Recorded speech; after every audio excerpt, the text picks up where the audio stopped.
Good afternoon. Welcome to the April 28th school board meeting. And we want to begin, and I'm going to start with a few opening comments before we move into the agenda. A couple of updates. One, the funding for our school districts. There's been several questions asked about have we heard about the upcoming budget for 2021. For many of our conference calls that we've heard that the governor has yet to receive the budget. We don't know of any reduction right now, and I'm hearing feedback, so I'm sorry. So we don't have any reductions for the 2021 school budget as of right now.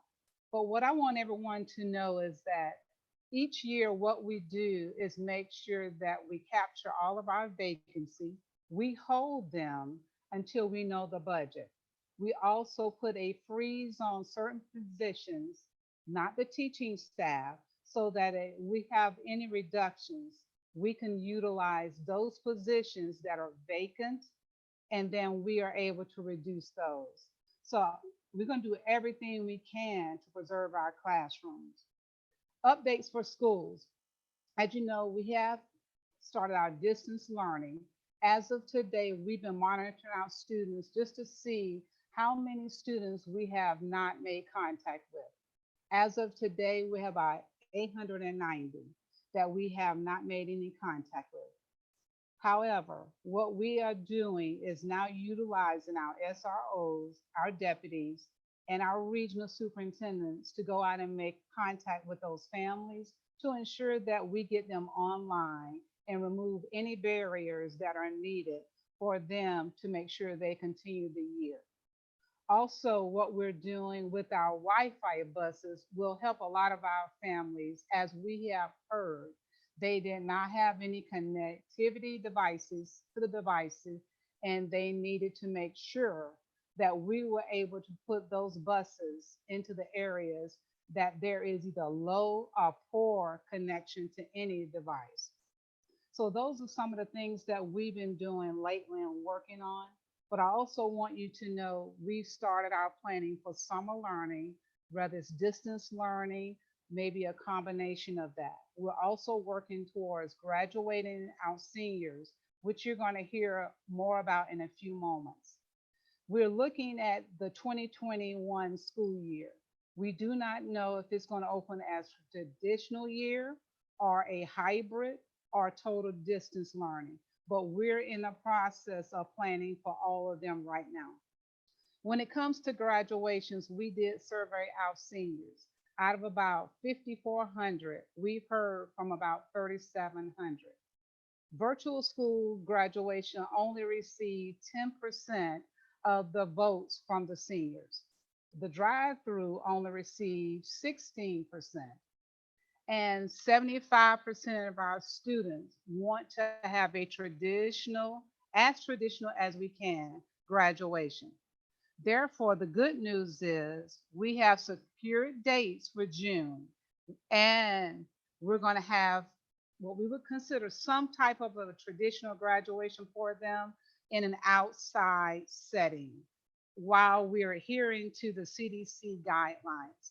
You will hear later this week about the formal invitation that's going to go out to all of our seniors once we confirm with the venue regarding the graduations and their dates. So that's a little bit of the update that we're having right now within the district. So we're excited that we can provide graduations because that seemed like our seniors want to have that traditional walk. One thing I will say is that we also heard that many of our seniors will be deployed. What we've gotten back, many of the armed forces will be deferring deployment. Therefore, they'll be able to participate in the graduations in June. So that's a bit of my updates. And now I'm going to move to the first item on our agenda, which will be the charter review.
Good afternoon. I hope this finds everyone doing well and safe and healthy. So as you know, the charter applications were submitted on, well, sorry. Hang on. Let me switch yours. Sorry. Is that better? Can you hear me now? Okay, fabulous. As you know, charter applications were due for the school year on February 1st. We had 2 applicants submit their application. Louder? Okay. I feel like so we had 2 applications submitted. One withdrew last week, and we do have one left to review. As always in the past, we've contracted with Vicki Mays, who does a phenomenal job investigating and researching and doing her due diligence to make sure that we, as a district, are informed to make the best decision possible. So Vicki is going to join us for her presentation. Vicki, can you hear us? I think we need to pause and make sure we correct our audio problems so everyone can hear.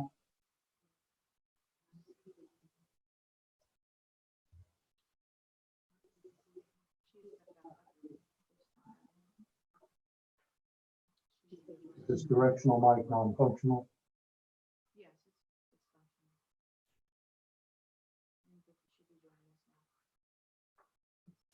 So do I need to use this mic or the mic on my phone? Oh.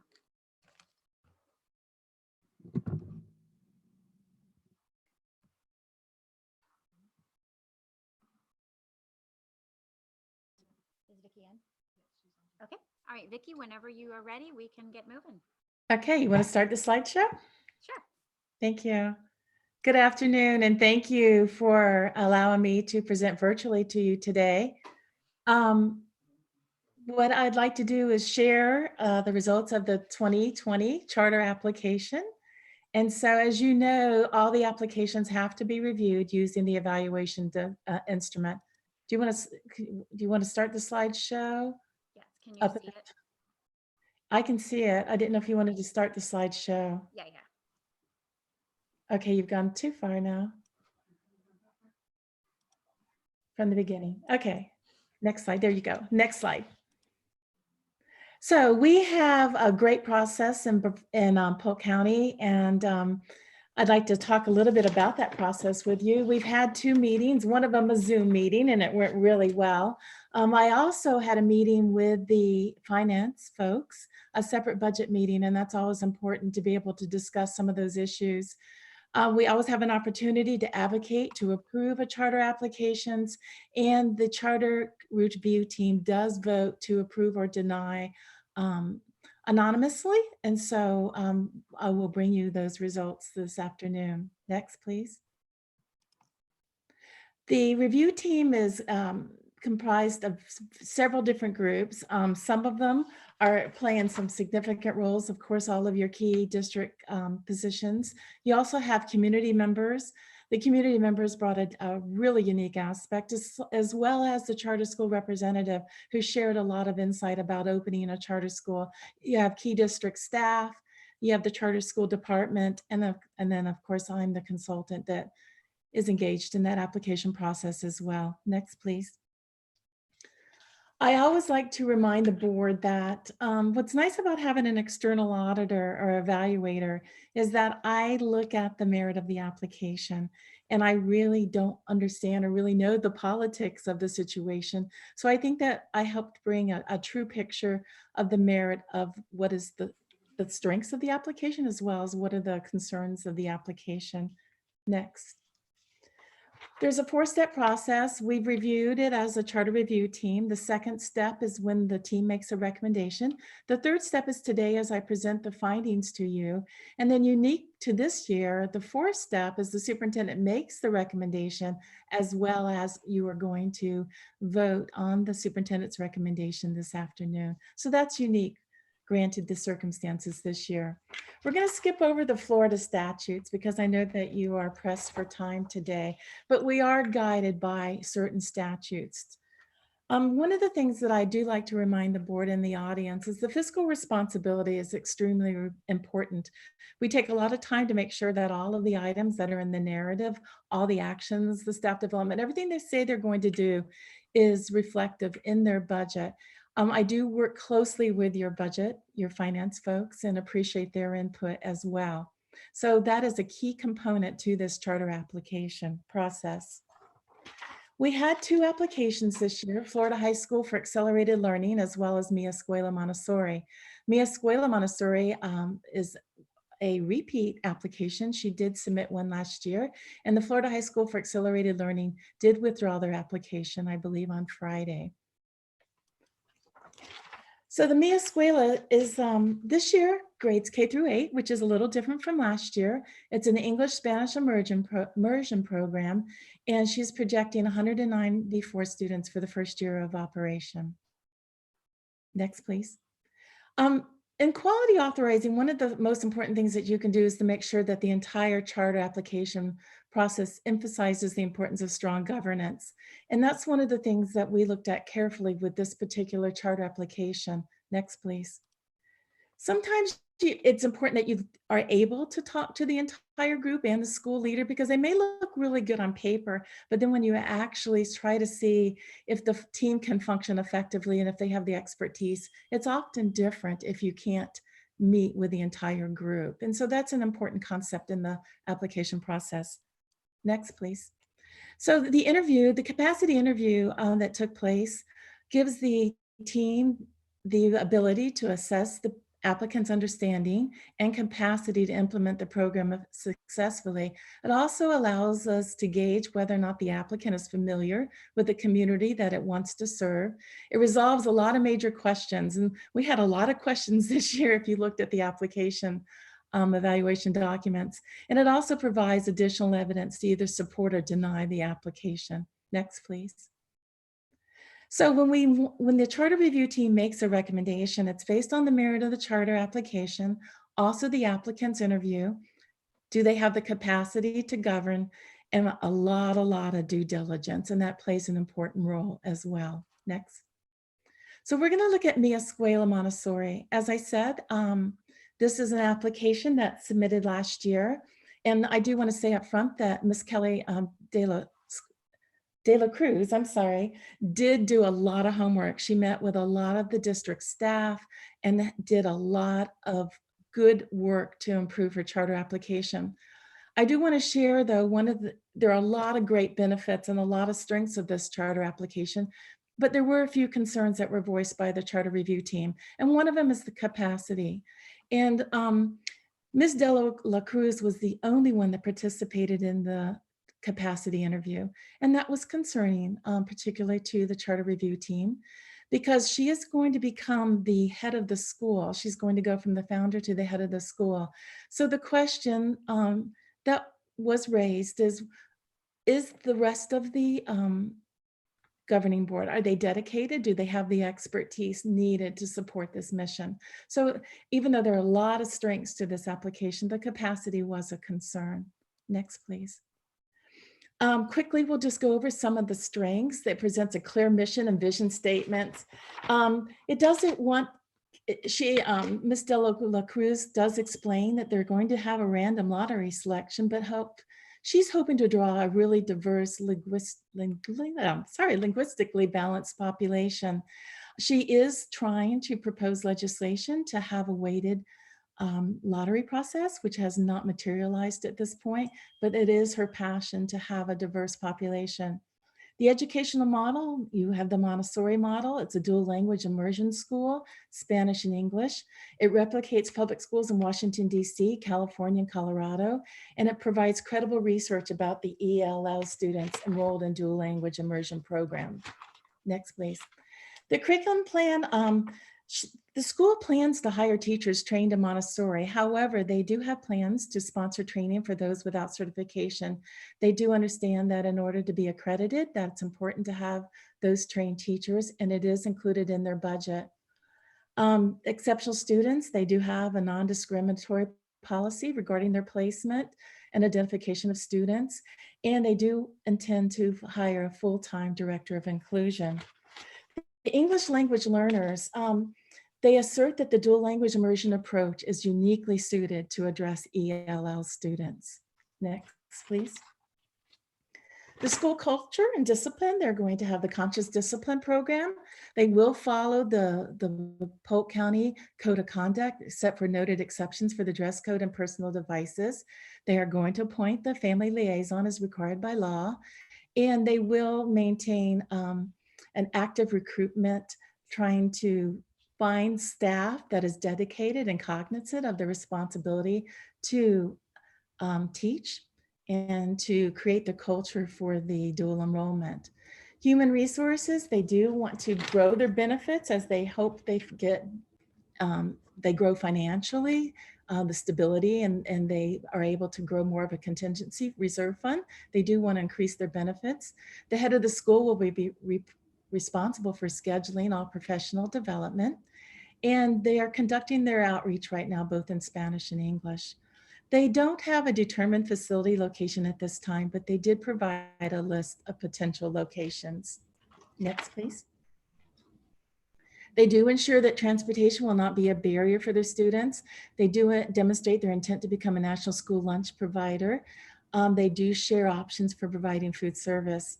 They also will develop a comprehensive security and crisis management plan once they have a specific acquired facility. And their budget is very detailed in their language regarding the assumptions made for the budgeted line items. I have to say it's probably the best I've seen in my 17 years of evaluating the charter applications. And it made it real easy for the finance folks and for myself to be able to look at that budget and determine whether or not it's solvent. So we really like to commend them for that. And the head of the school will manage the daily operations and associated finances of the school. So there are lots of strengths. So right now, I'd just like to share some of the concerns that were brought forth by the charter review team.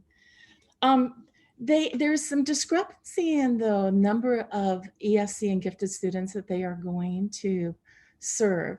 The application says 13%, but when you look at the revenue estimate worksheet, you'll see 24 for basic K through 3 ESC services and 7 for basic 4 through 8 with ESC services. If you do a regular mathematical calculation, they have 194 students. You take the 31, divide it by 194, and you get 16%. So we thought the school would have 16%. However, they did provide to us from Mr. Fuller from the Charter Support Unit, a round down exercise. And that's how they said they got their numbers. And they said that they really are only going to have 13% ESC. If you did the mathematical equation, if you took 194 times 13%, you would get 25. So there's a difference of 6 students, which generated about $6,000 extra in revenue. So it was overstated. They're going to project 50% of the student population will be English language learners. This could have a negative impact to their budget if they don't get the 50%, but Ms. Della La Cruz says that it would be more of a problem to their actual program design because they are really counting on having that diverse population. It is our perception that they present some scheduling issues with class sizes and conflicting times for special classes like their art, music, and PE, but this could be easily remedied. We have evaluated their budget. There is enough money in their budget. They have about a $29,000 reserve budgeted. And so all of these kind of things that we're seeing with staffing and that we think could be easily corrected. Their staffing plan is limited with their allocations for their art, music, and PE. They don't have a full-time PE to year 4 and 5, and they only have 0.5 PE year 4 and 5 for art. I'm sorry, 0.5 for art and music in year 4 and 5 as well. I do believe that the application was not sufficient regarding their middle school curriculum. So as you go into your contract negotiation, if it is approved, that will be something that we'll have to make sure that they meet all standards there. And probably the most difficult area for this applicant was the student performance assessment and evaluation, trying to provide an understanding of the academic accountability. But again, in charter contract by law, they will have to specify what their measurable objectives look like. So again, this could be remedied during the charter contract process. Next, please. They do include 2 governing board members that are not listed on SunBiz, but that can be corrected as they file their new annual report. We talked a little bit about their staffing. I am not sure that it's totally sufficient for to enrich their educational program. Again, it can be modified easily. And food services, they're stipulating that 60% of their students are going to be free and reduced lunch. It will be problematic for them if they don't qualify for National School Lunch Program in the first year of operation, but that is the case for any small independent school. They have given other alternative ideas and suggestions as to how they can provide their children with the free and reduced lunch and be reimbursed through satellite programs. Next, please. Their budget, we don't know where they got this from, but they used the revenue estimate worksheet that was from the FEFP conference calculation. So it was a little different than the third calculation that is normally used. Again, their budget is relying on 47% of English language learners. And we do have some staffing concerns. And the idea that we used a round down technique for projecting ES student population may have overstated their budget slightly. But I want to reemphasize that I've met with Align and JD, and we have looked at their budget and we have run all kinds of reports. And we do feel that the budget presented is solvent and that with the reserve that they budgeted, that they will be okay as far as the budget is concerned. There were just some items that we wanted to bring to your attention. Next, please. The charter review team recommendation for this particular charter application was 14 to approve and 2 to deny. So do you have any questions? I went through that rather fast though.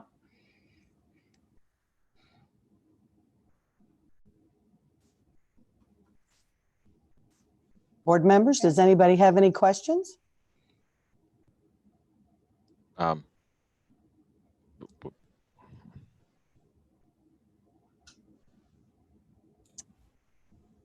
Raise your hands. Ms. Townsend, do you have a question? You do. Can I unmute Okay. myself? Oh, sorry. There you go. Yep. Go ahead, Mr. Townsend. It's less a question than a comment, I guess, in addition. I spoke with Ms. Delacruz earlier today. In fact, I think they're not planning to open before 2021 in it anyway, which is probably clear from this, but I think that's worth mentioning. I think uncertainty is going to be the watchword for everybody for the next year. You know, I support moving this ahead. I think it's probably the best intended charter school we've ever seen here, or at least certainly seen, and certainly in my time on the board. It is what I think charter schools are supposed to be. It's interesting that she actually wants it to be more of what they're supposed to be than the law even allows her to do. Hopefully that will change a bit.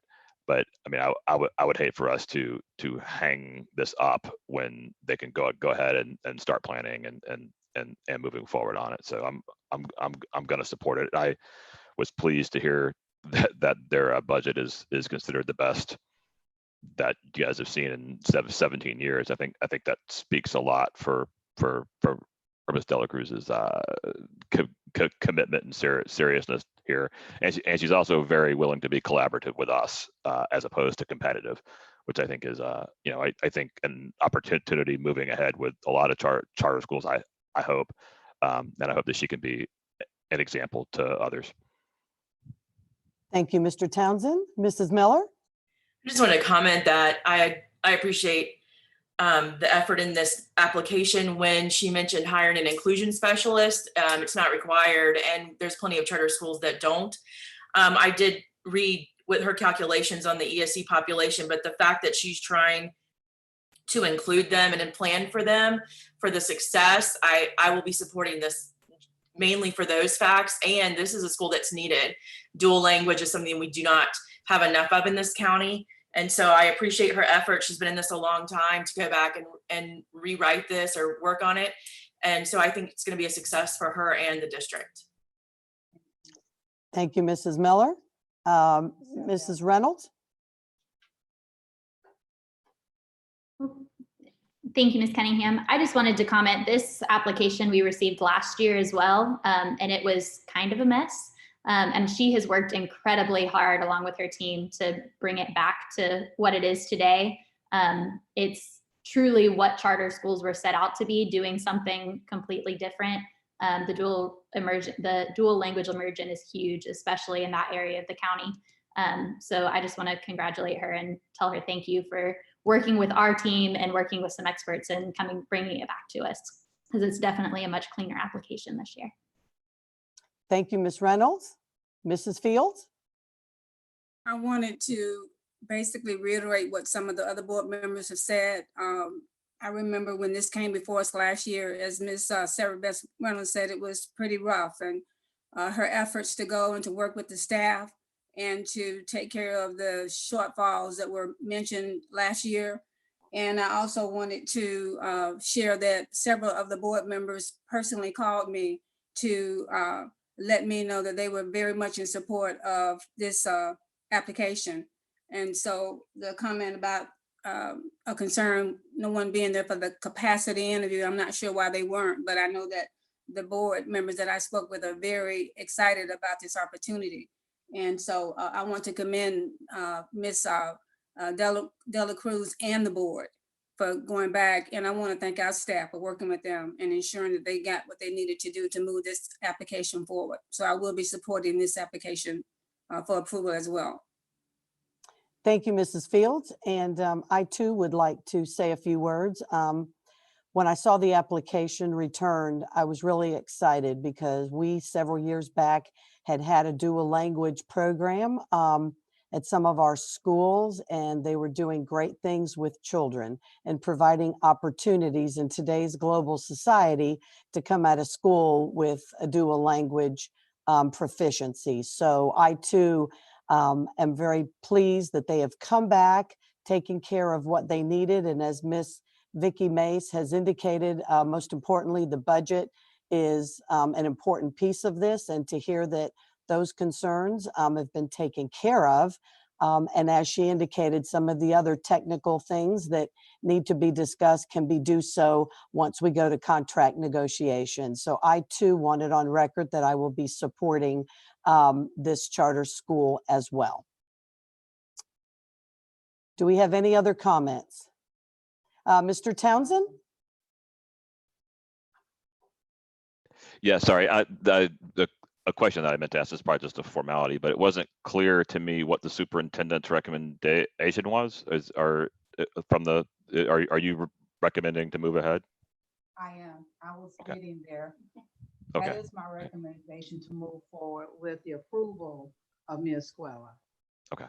And it will be coming before you tonight as it's time sensitive. Okay. Any other comments, board members, questions? Okay, Madam Superintendent. Thank you. The next item coming before you is the charter school projected enrollment. And Ms. Amato is already here. We'll stay in the hot. Thank you, Vicki, so much. I greatly appreciate it. And you can sign off now, I guess. Thank you, Vicki. I'm Thank sorry. you. No, that's okay. Okay, so I'm in the hot seat. I'm going to just stay here for now. So next we have up is projected enrollment. As you know, every year the charter schools submit their request to increase their enrollment for the upcoming school year. So on the e-agenda, we attached a document. It's divided into thirds. So the first, starting with Lakeland Montessori, running all the way through Ridgeview Global, those students those schools are classified high performing by the state. According to the statute language, they can request an increase in capacity up to the maximum, or excuse me, an increase of enrollment up to the maximum of their capacity of their building. And that is stipulated in statute. So the first page that you have are schools that are high performing. Are there any questions in regards to those? Thank you. We have a question come from Ms. Reynolds. Okay.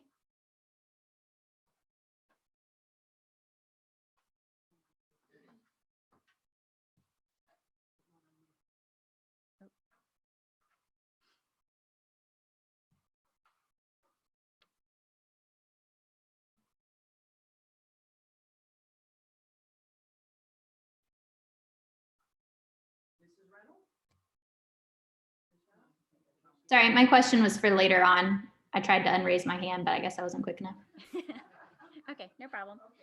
All right, so then, oh, sorry. Okay.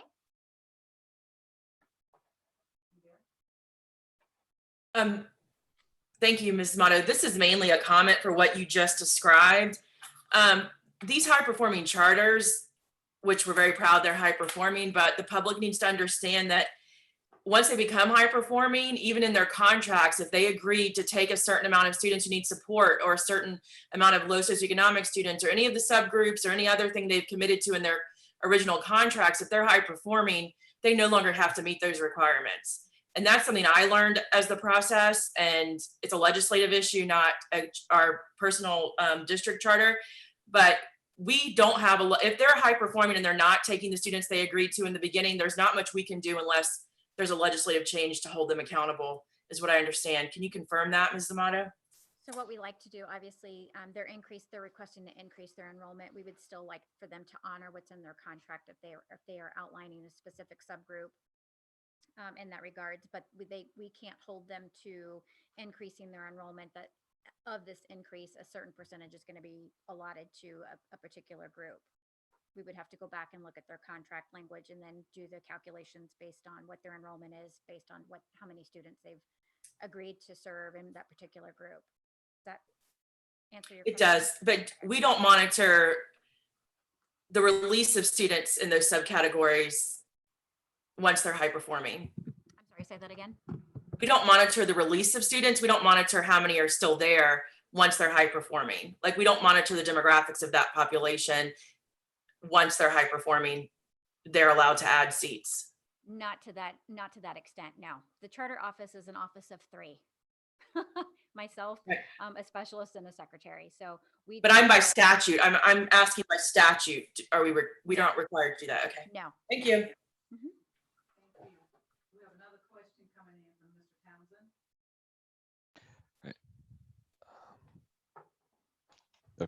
Can you guys hear me? Yeah, just for the benefit of the public, these projected numbers don't mean they're getting those numbers. It's just what they're asking for, right? I mean, like, that's we've had this debate before with Lake Wales and others. This is just what they're sort of putting out there as potential that they can get to. Do we actually have a role in voting on this, or is this just an informational thing? So our vote is irrelevant, really. I mean, it's just a caretaker vote, right? The laws is what it is. So on the high performing, yes, it is a courtesy of, we are notifying you, they have requested a projected enrollment, and your acknowledgement of a vote based on state statute. Yes. Right. Well, so I'm going to vote against this because my vote's irrelevant, not because I have any problem with them. Necessarily, I mean, I think all those schools are trying to be better and helpful. But to Ms. Miller's point, there, and I think you see it with me as well. Ms. De La Cruz would like to have a charter school that serves a more at risk or a more needy enrollment, and state law doesn't allow them to, and state law doesn't care if these charters actually support the same percentage of kids that they started with. Again, I mean, I think we're in a good place with McKeel and with most of these schools. I mean, we're not in any kind of competitive position with them, really. I think but just tired of taking votes that are irrelevant. I fully recognize the ability for this to go through, but I'm going to vote no. Okay. Next question is coming from Mr. Wilson. And my question really is procedural and goes to staff and Ms. Cunningham. Just want to make sure we have a separate motion for Polk State Gateways, since I need to abstain from that, voting on that one. Yes, Mr. Wilson, the way I've set up the voting is, you can see when you look at the board agenda for tonight, there were 2 different motions, if you will, for the 2 groups. What I did is I pulled out the Polk State College one and made that a separate 3rd item that I will bring forward for the vote. Yes, sir, to take care of that for you. Okay, thank you. Thank you, Ms. Yes, sir. Cunningham. Of course. Thank you. Ms. Reynolds? Yes, I just wanted, Lakeland Montessori Schoolhouse is requesting an increase from 190 to 225, but they only have 121 students. I realize they're high performing and we essentially have to do it, but has there been any conversation with them as to budgetary concerns of if they're planning for 225 seats and they're only currently have half that number? And is there anything changing as far as why they think they'll have 100 more students next year? So we do know that Lakeland Montessori Middle, that is currently housed at the, oh my goodness, the art building and Lakeland, they are relocating and they are going to be moving to the elementary to the schoolhouse. So they are collapsing where their 7th and 8th graders are housed, and they're going to merge their students all to be served in one building. The Montessori, the schoolhouse, the elementary have a huge addition. It's 187 seats, so they have plenty of space. Their budgets are solvent, so there is not a projected issue in regards to their increasing of their capacity. Okay, so their current 7th and 8th graders, are those in, because it says this is K through 6, so are their current 7th and 8th graders included in that 121 number? And you know what, I will have to look. are they, I mean, I'm assuming that's now going to be K8? No, they're still going to have 2 separate school ID, MSID numbers, so they'll still be housed separately. Okay.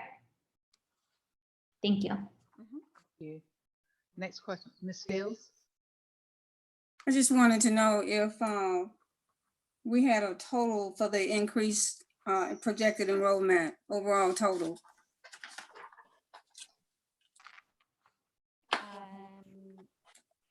We can do the calculations. We have to, we would have to do the adjustment for McKeel, as although it appears as if they're asking for a significant increase, they're actually moving their 7th grade students from the south building over to the high school. So that number looks a little inflated, but they're really just shifting some students.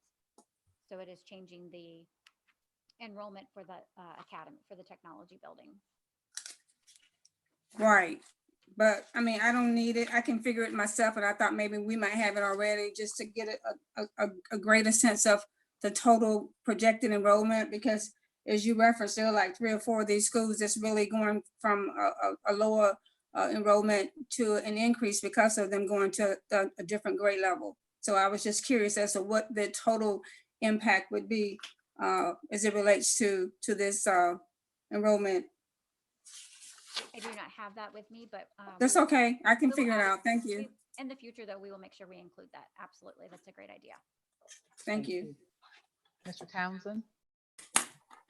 Yeah, well, sort of to that point then about like a Montessori. So overall, is this really about the size of the physical facility more than the enrollment they project? I mean, like, I mean, is this because if they're if they're projecting where they're going to put their 7th and 8th graders, because I knew they were moving from the middle school into the elementary site, then that's collapsing in theory two different schools into one.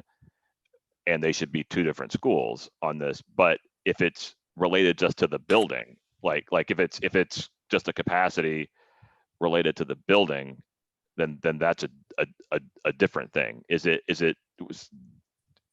you hear what I'm asking? So the Okay. increase, I'm looking at their document now, their increase will be for the Montessori, for the schoolhouse.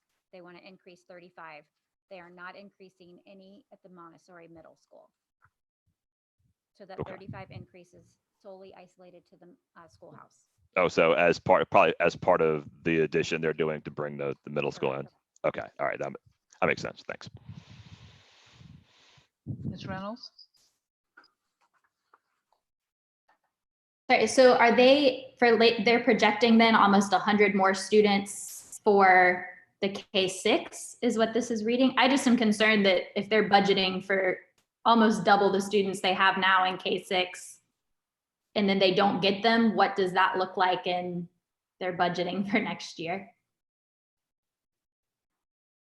I would have to take that back to Josie. She's been overseas, so she has returned to stateside, so I can get more specific with her in regards to their budget impact. Okay, I mean, obviously they're high performing, so it has to go through. I just would be concerned that they get themselves into position where they're budgeting for 225 kids, but they only have 125, and then what happens? So if we could just make sure that they're clear on that, that would be very helpful. Absolutely. Thank you. Ms. Fields? Just for the record, the total for the projected enrollment is 978 students.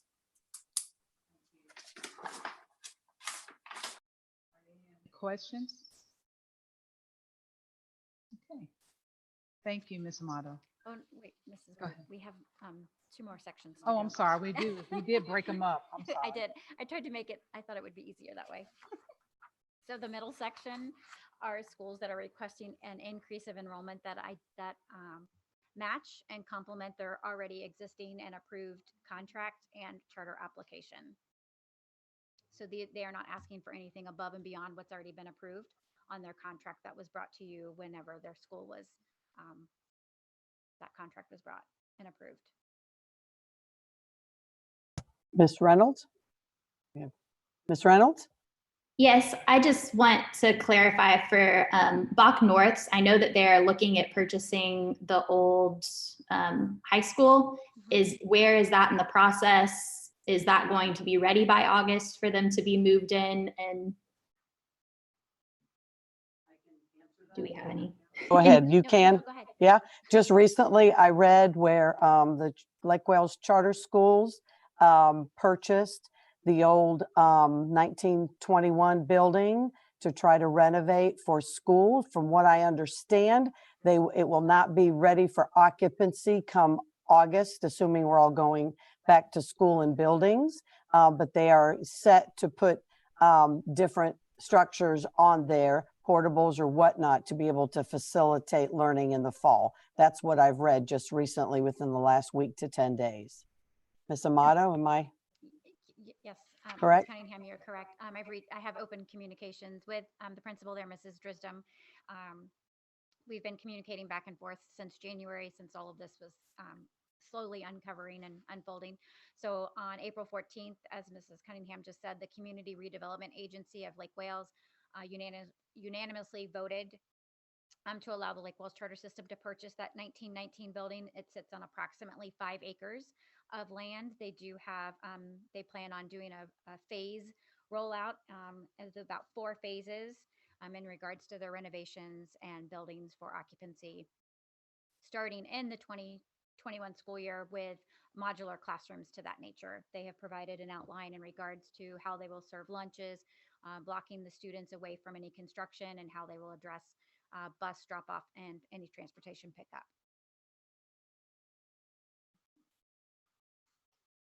Are there any questions on these 4? Ms. Reynolds? Sorry.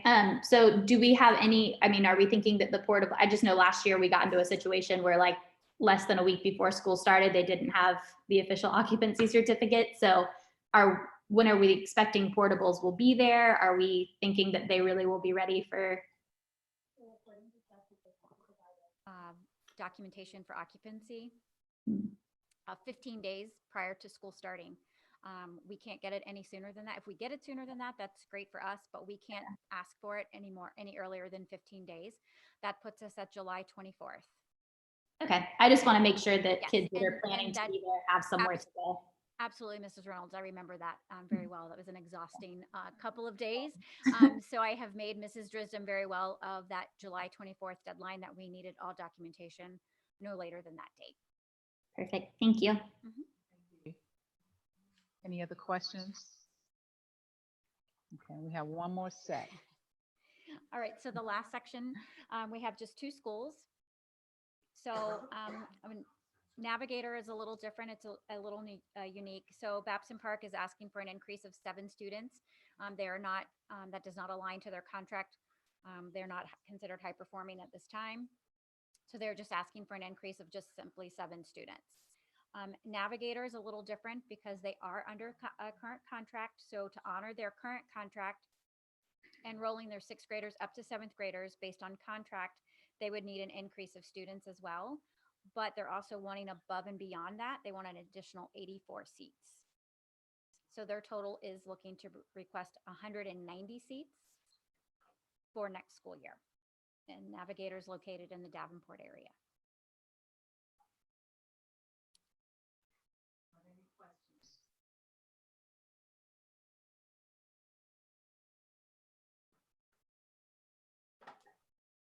Mr. Townsend.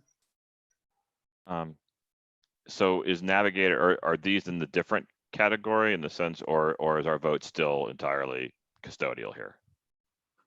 No, this is a totally different vote. This is Okay, not tied to right. a statute such as the high performing. So we don't have to give it to them. We don't have to give them above what they're contracted for. Correct. That would be Right. your decision. Right. I mean, I've heard no indication that Navigator is trying to be particularly helpful with us. The various things I hear is that they're just doing a lot of kid poaching and whatever. So I'm not particularly inclined to give them anything beyond what they're contractually entitled to, just Okay. for what it's worth. With that, when the time comes, I'd just make a motion to give them what they're contractually entitled to. Yes. Yes, I can separate those two out during the board meeting for a separate vote for Babson Park and for Navigator. Would that work for all the board members? Yeah. And I would like to also then make Mr. Townsend, are you done with your comment or did you have further? I'm done. Okay, I would like to state that I am in support of Babson Park while they are currently, as we say, high-performing school. They've always done a great job in educating students and have always had very good school grades for years and years and years. So I would like to be on record that I will be supporting, if we split them out, that particular one. Thank you. Ms. Reynolds.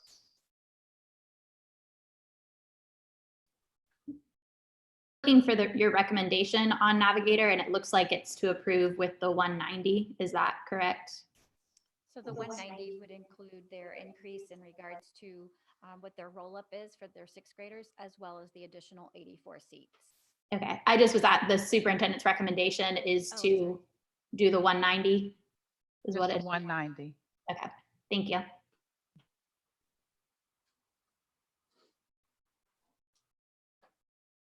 Mr. Townsend. So what I suggested would actually be 106 then, I think, if my math is right. I would, to give them contractually what they're entitled to would be 106. That will be correct. Okay. That would be So correct. that's probably what I'll move tonight then. So just for what it's worth, we can deal with that when it comes, but that's what my motion will be. And I mean, I can send an updated document. So we can do the 106 in the updated document. okay. Okay. I mean, That'll make it easier. do you object to that No, I do not. move? Okay. Mm-mm, Okay. I do not. Okay. Ms. Miller. Yeah, that was my question to the superintendent. I mean, if it was recommended, is it because of the overcrowding we have in Davenport? What was the support of that? The support came from the school. Cool. They have an extensive waiting list, lottery application. They sent an email with a large number of letters of support and documentation to support the increase to the 190. They are also very well aware of the overcrowding in that area, so they were looking to also help alleviate some of the district schools to accommodate the students. Okay, thank you. You're welcome. Mr. Wilson. Yeah, I guess I'm confused. Madam Superintendent, is your recommendation for 108 or 190? It's going to be the 106 because they took it up. Yes. Okay, They're going to change the document to 106. so your recommendation will be for 106, which is the current contract. Correct. Okay, so then there won't be, So there won't be a no vote against your recommendation, as I understand it then. Is that correct? I think the board members are in favor of the 106 from what I'm hearing, and I'm okay with that because Okay, it keeps very them good. within contract. Thank you. Thank you. Mr. Townsend? I mean, I just, my, you know, I was hopeful that Navigator would have been a little bit better partner with us. I don't really get that they've been that. If I'm wrong about that, tell me. Like, you know, if there really is if we really would be helping out our own schools, you know, or the experience of our own people, our own kids by giving them that amount, that's one thing to be aware of. I just don't want to reward bad behavior. And so why don't, I mean, you might just want to think on that between now and tonight, but I, you know, I don't want to shoot us in the foot if that's if you think that's going to be a big help to us. What I will say is our schools have been doing awesome jobs at what they do with our students. And we also have Davenport Elementary, so that's going to help with some relief up there. So I'm okay with the 106 and staying within contract limits. Okay. And hopefully they'll get the message that the feedback board members want to hear is collaboration. You know, I would have been inclined, I'm always inclined to help out somebody who's willing to collaborate, and that's just not what I've been hearing with them. So I would like to hear different things. Okay, thank you. Ms. Fields? Confused because we originally were recommending 190 and now we're going to the contractual amount, which is 106. So what led us originally to say we would support their request? I heard Ms. Candy saying something about we got a lot of emails from parents on the waiting list and they have an enormous waiting list, but why would we go from 190 now to 106? Ms. Fields, we're going to look at their contract and we're going to award what's in the contract at this year. And Right. then let's see what happens from there. Also keep in mind, we are helping that area up there with the opening of Davenport School yards. And then we're doing some redistricting of some of those schools up there. So we're going to help with some of that. I understand that, Superintendent Byrd. I'm just saying it's a little bit confusing to me. Here we started today with 190 and then now we're going to 106. I understand that, I respect that, but I'm just wanting to understand why did we not go with the 106 to start with? Navigator when they submitted their documentation for 190. I'm sorry, I can't hear you. Oh, we did, the charter office, we did reach out to Navigator to discuss the increase of the 190 when based on their contract, it would be 106 to accommodate their 6th grade students rolling to 7th grade. It was at that point that they indicated they had a strong and healthy waiting list. They had strong support from the community and they wanted to continue to grow their program as well as help the district alleviate the overcrowding. And that was why they were asking for the additional 84 seats. We had a very extensive conversation with them, telling them that we would be bringing that to the board. The board would ultimately have the final decision. And they were okay with that decision. They really are believe in their program and wanted to increase their capacity. Okay, thank you. So basically it was just a request. It was not anything that we were recommending. Absolutely. It was just simply a Okay, request thank from you. Navigator brought to the board. Thank you for. You're welcome. Thank you. Mr. Wilson? So if the board votes to hold them to the contract of 106 as opposed to 190, if that's the way the vote turns out, I agree with Mr. Townsend. I think it's important that we emphasize collaboration, and that's why we didn't, if it turns out that way, that's why we didn't grant the request. So I think it's important that we emphasize that. I agree with that as well. Thank you. Well, your point's taken. Mr. Townsend? Finish up with that. I mean, sorry, gotta unmute me. Okay.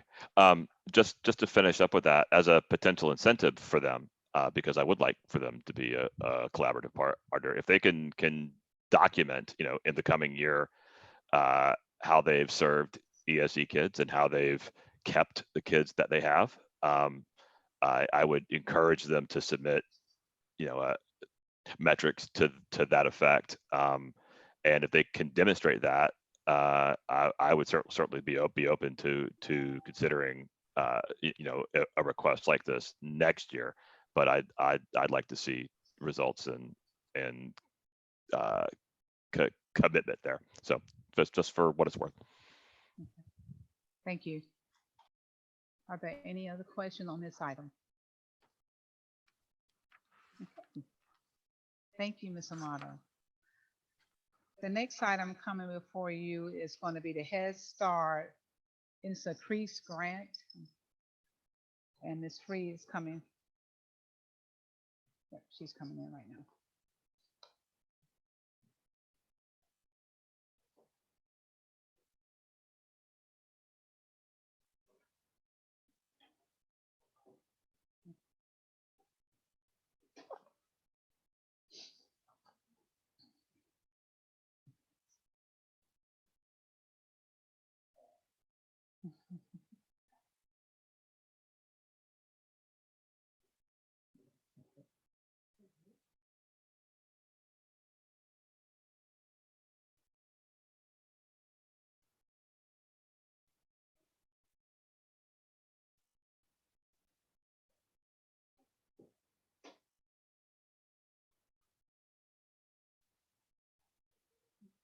No.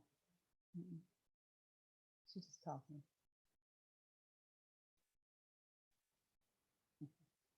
Thank you.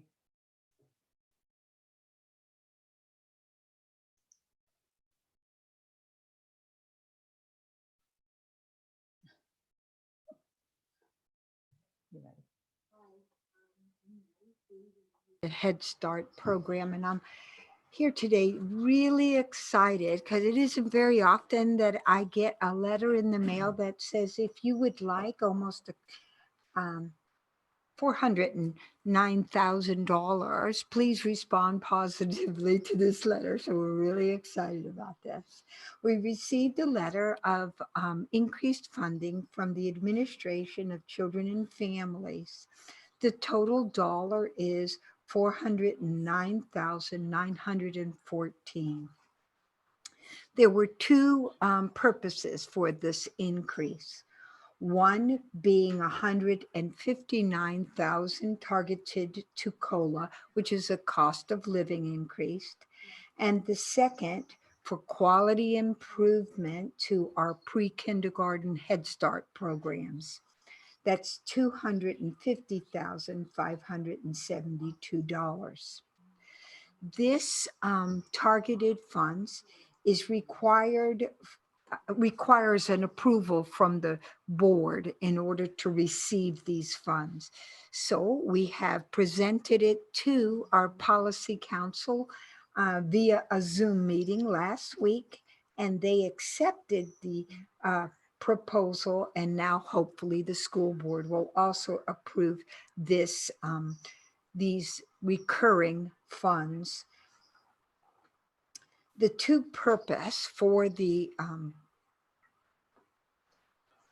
funding increase, one COLA, will be targeted towards our fringe. As you know, our insurance has increased and other issues have been increasing. So we'll cover those costs out of that increased dollars. The second portion is for quality improvement, and they specifically want us to address trauma-informed strategies to help our young children and families. We are focused on these three pieces: expanding our mental health services, increasing quality programming within our classrooms, and thirdly, supporting the strengthening of our family services.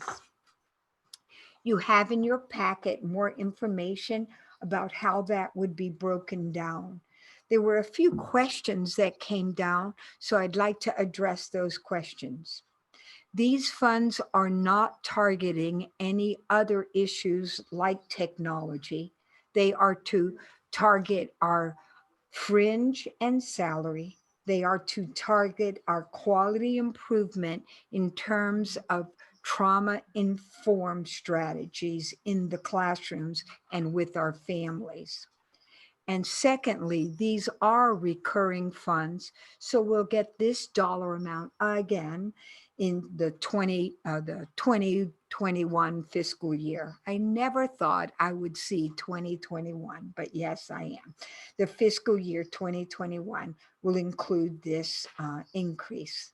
I also need to clarify that this is for Head Start, not for any of our other preschool programs like VPK or Title I.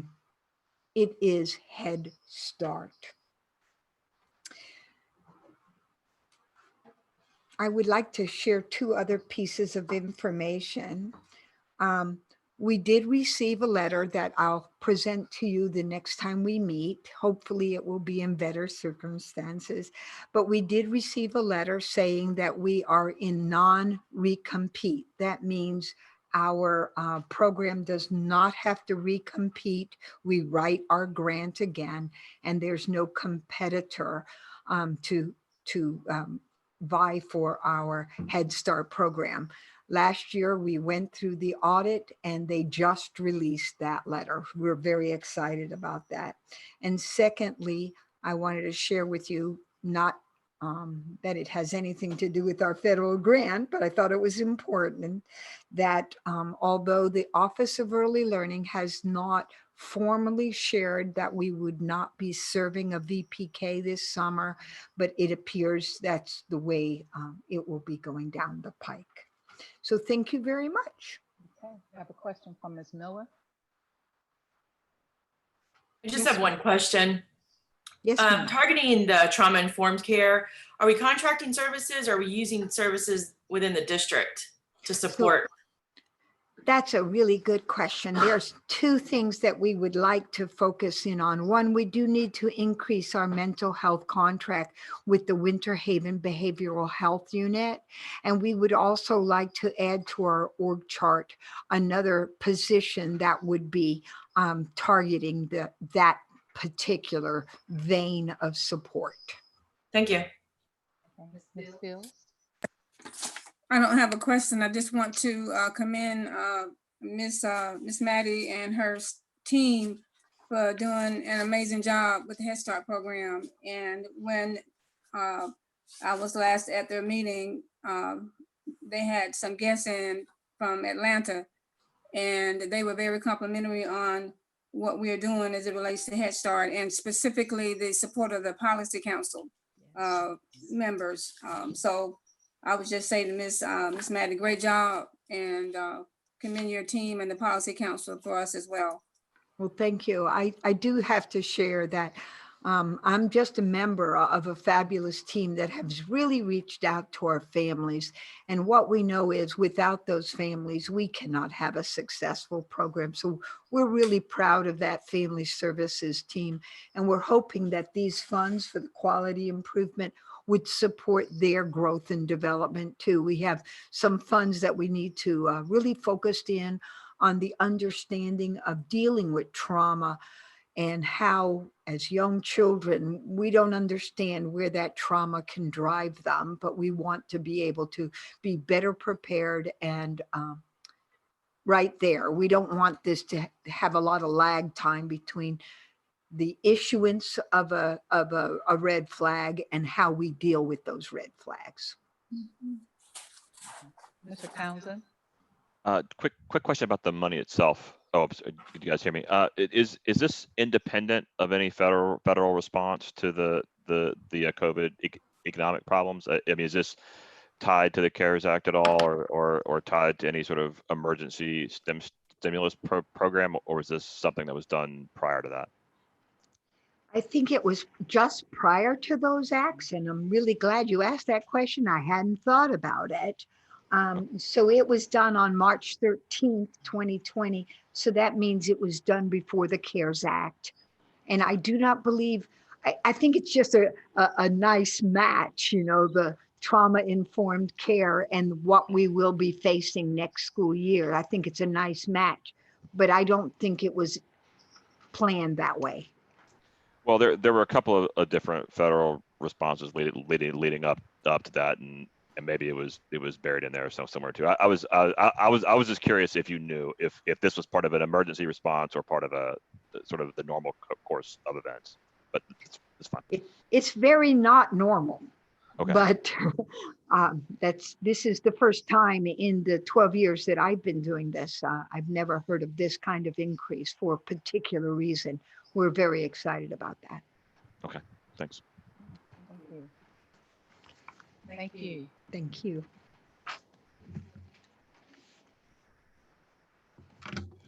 Next, we have our code of conduct. And Mr. Butler is coming in. I'm sorry, I have one more question, Ms. Courtney. Oh, Sorry.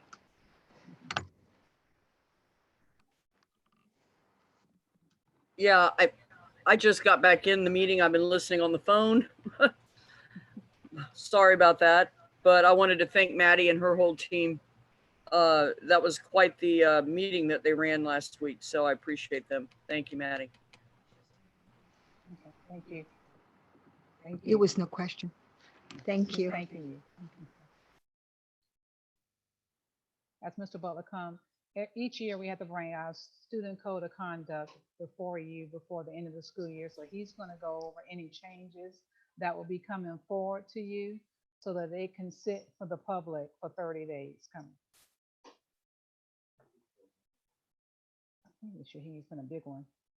The one right there. Right there. Yeah. You can use that.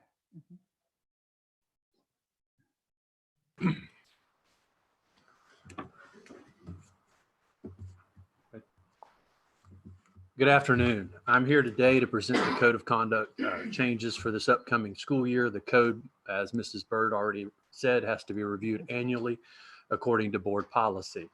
There was a total of 7 changes recommended this year and are as follows. Change 1 on page 36, section 504, adding aggravated felony to the title of battery, which was mandated by the state DOE. Change 2 on page 36, section 5.04, adding the word great and replacing shall be to must be reported, which was mandated by the state DOE. The word great is defined in the assessor codes and definitions section as physical use of force or violence by an individual in an attack that is serious enough to warrant reporting to law enforcement and results in more seriously bodily injury such as permanent disability, permanent disfigurement, uses a deadly weapon, or where the attacker knew or should have known the victim was pregnant. In other less serious cases, the school would use simple battery. This, however, does not stop the victim or their guardians from proceeding forward with contacting law enforcement. The school administration will have the use of the administrative guide with the examples and non-examples of all codes and definitions, and will be trained at the beginning of the year training and during quarterly update meetings during and throughout the school year. On page 42, change number 3, section 5.15, fighting with injury or physical restraint, in the title, the word restraint was changed to intervention, which was mandated by the state DOE. This change was done because the word physical restraint has specific meaning with regard to restraint and seclusion. The state defines physical restraint as a personal restriction that immobilizes or reduces the ability of a student to move his or her torso, arms, legs, or head freely. Fighting with physical intervention is when a staff member must physically pull students apart while they are actively engaged in a fight, and then while they're escorted to a safe location. School administration has already been alerted to this change and have had some training this school year, and they will have the use of the administrative guide as in the previous section. On change 4, on page 42, section 5.16, fighting without injury or physical restraint, in the title, the word restraint was changed to intervention, which was mandated by this DOE.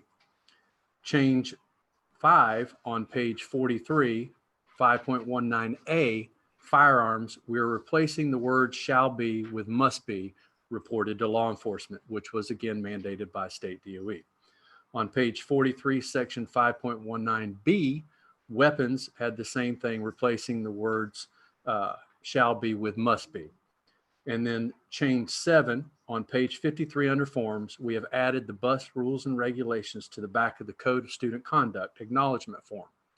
This was done at the request of the bus drivers to ensure parents have the rules of the bus clearly defined and incorporated into the Code of Conduct. Any questions?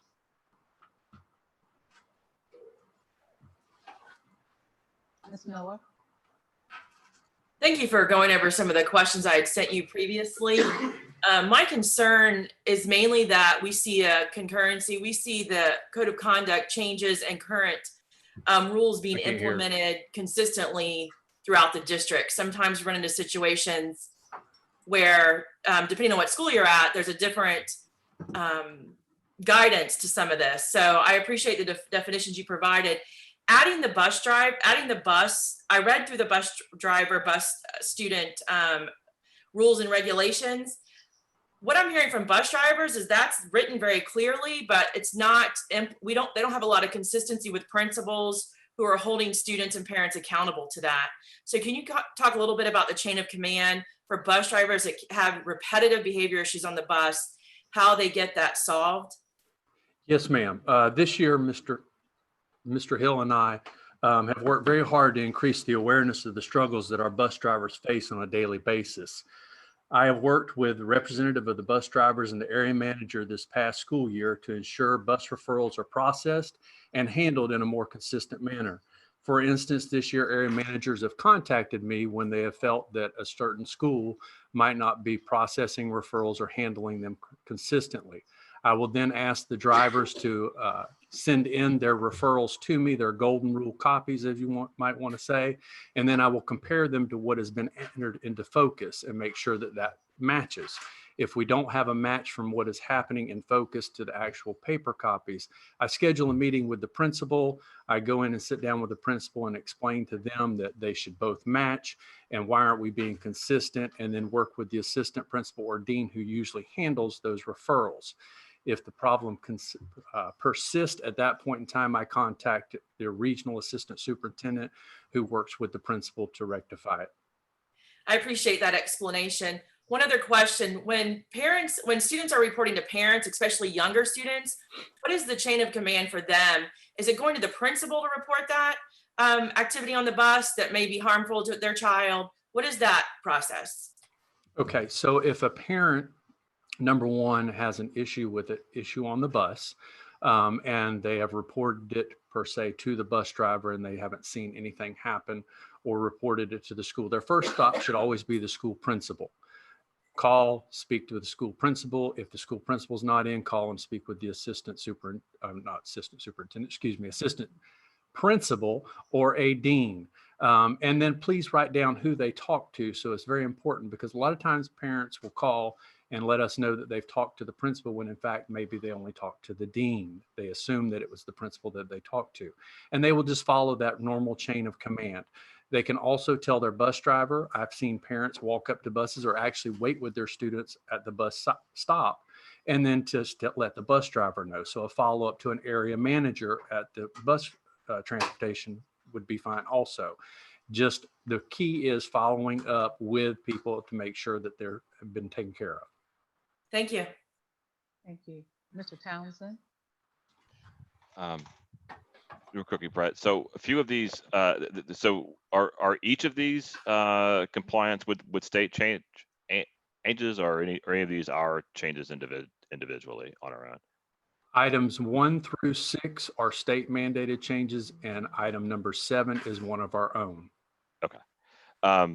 On the 1 through 6 further, are these like state mandated changes to things that were state mandated language before? Like, are we replacing language that the state had mandated before? I'm just curious. Yes, sir. This is all part of CESR. And so with the CESR, they're just changing out words. Okay. Well, I think, the one that stuck out to me was the great bodily harm one, and it's tied to law enforcement enforcement. It seems like the intent of that is to reduce law enforcement's involvement in what might be considered routine fights or what have you. Is do you and I actually I should be on record saying I think that's a good thing. I think the less we can get law enforcement involved, the better. But do you share that interpretation of that? Well, Do you see it? I think over the years, we have limited ourselves on the number of types of codes that we can use. And we have local codes, and we have expanded those local codes to cover things that necessarily do not need to involve our local law enforcement. Now, that's not saying local law enforcement cannot be involved by the parent or the victim. Correct. But it's also a way that we can help take care of a problem at the school level instead of ruining or jeopardizing a student's career by getting law enforcement involved to begin with when we don't have to. So you feel like this better defines what situations law enforcement is going to be automatically involved in? Yes, sir. For instance, sometimes law enforcement in the past has been called for a first grader or a fifth grader pushing someone or slapping someone. Well, technically, under the law, that is battery, but we can code that under simple battery and process the referral. If the parent or the victim wanted to press charges, they still could underneath the law. Our codes do not have to match exactly when it comes to our coding, meaning they can choose to do aggravated battery and we can do simple battery. I think that's potentially a very good development. I mean, we've had some things that were, we've had some unfortunate incidents around that in the past, and I think I actually give the state some credit for that. If that was their intent, I think that's a helpful change. Thank you. Ms. Courtney? Mr. Butler, thank you for answering my questions earlier about those same items. I do want to look at something, and I wrote a bus route from a school, and those kids are on the bus 1 hour one way.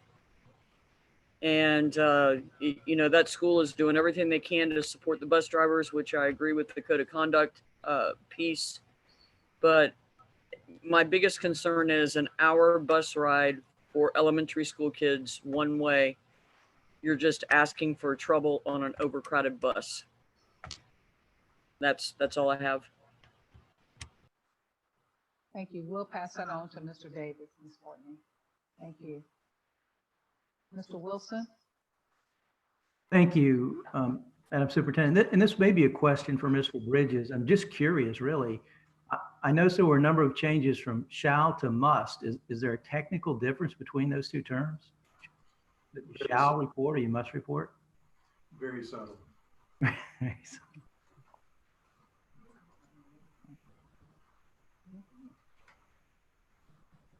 The host is yelling at me to unmute my computer. Did you hear me, Mr. Wilson? I said they're very, very subtle change, very subtle difference between shall and must. And I'm assuming must is a little stronger term? Personally, I don't distinguish. Okay. Just wondered. Thank you.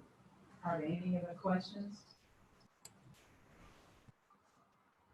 Okay, thank you, Mr. Butler. The next item coming before you will be the boundary change for Shelley Boone and Lake Marion Creek. And I know this went to the boundary committee, ABC committee, and Mr. Keys is not able to be with us today, I believe because of work. And I thought Mr. Brown was in the room, but he's not. So Ms. Usher, you're gonna just do it by yourself. Thank you.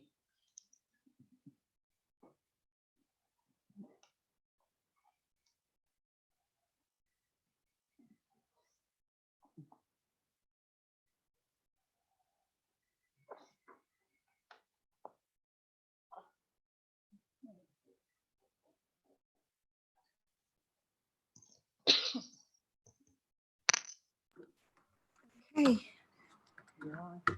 Yes, good afternoon. As Mrs. Bird said, Mr. Travis Keys, the Vice Chair for the Attendance Boundary Committee, was going to present. He sends his apologies, but because of all that's going on in business, he couldn't make it.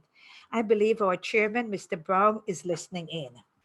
So just some background. On April 8th, the Attendance Boundary Committee looked at 3 options for relief for Shelley Boone to Lake Marion Creek. Some background here, Shelley Boone, with the 7 portables, currently is at a utilization of 100%. Without the portables, it's at 115, while Lake Marion Creek is at 59%. A whole lot of development is occurring in the Haines City area, and right now they're estimated to produce like 919 overall students, 212 students in the first year. So every year we do projections to make sure we capture this increase from growth and new developments. The first option, we're being quite assertive. We did a big boundary change, but when we look at the numbers, it was really too much. It would take 583 students, and that would take Lake Marion Creek to 109%. So certainly we were being much too assertive there, and that did not work. The second option we presented was option 2, where we went to the other extreme.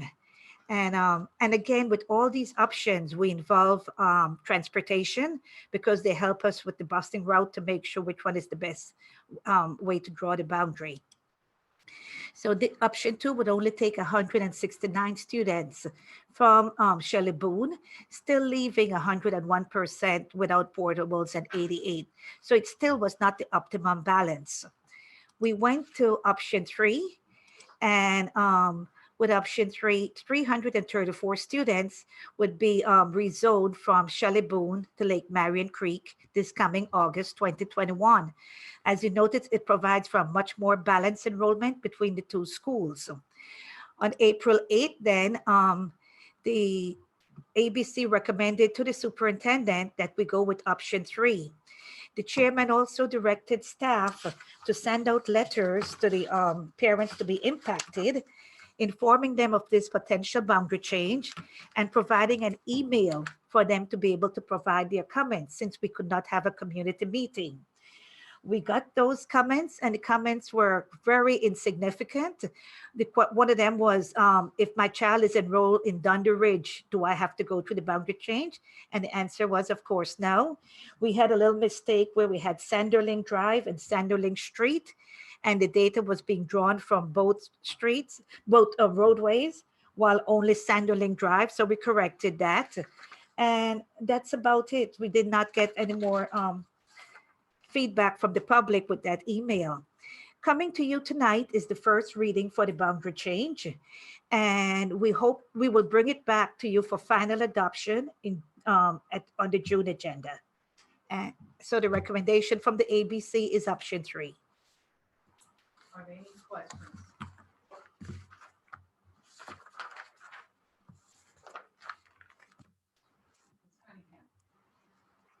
Yes, I just want to take a few minutes to thank our boundary attendance committee that has been working diligently during these very difficult times to meet and to be able to look at all these different options. And I think that we have come to a very great option 3, that the community is supporting. And Ms. Usher, thank you for your time and talent on this project, because we know that Shelley Boone Middle School has got to get some relief. And with Lake Marion Creek Middle being able to absorb some of our students, I think this is a win-win situation for both schools until such time as we're able in the future to do more rezoning to help out, because they'll both be at high utilization, 100 and something %. So thank you to everybody, to those that served, and we look forward to hopefully being able to make the boundary changes in order to be ready for the next school year. Thank you, Ms. Superintendent. Thank you. Mr. Townsend? I just want to echo that. I think this committee has done great, fast work in a mission that is not easy. Like you generally don't get praised in public for changing zoning on people's schools. I'm kind of shocked that they were all willing to do it. So I appreciate them, and appreciate the work. Second, just real quick, and this relates to what the superintendent talked way back at the beginning about. The 890 kids that we don't have a good handle on how they're doing, or are they concentrated in a particular area? Are they by any chance concentrated in the northeast? Are those kids? I'm just curious. Honestly, I can't say that they are. They're all over. Okay. Okay. Any other questions? Thank you. Okay. Thank you. And thank your team as well, the committee. Thank you. Next coming will be the PEA salary and contract negotiations from the 2019-2020 school year. And Ms. Porteous is coming forward.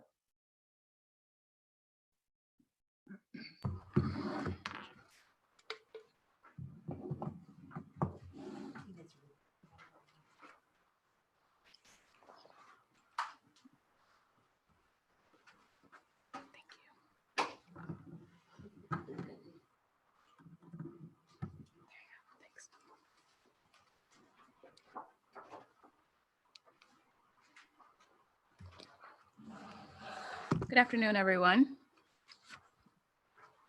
Good afternoon. Before you today, you have the item that is on PEA's annual collective bargaining agreement.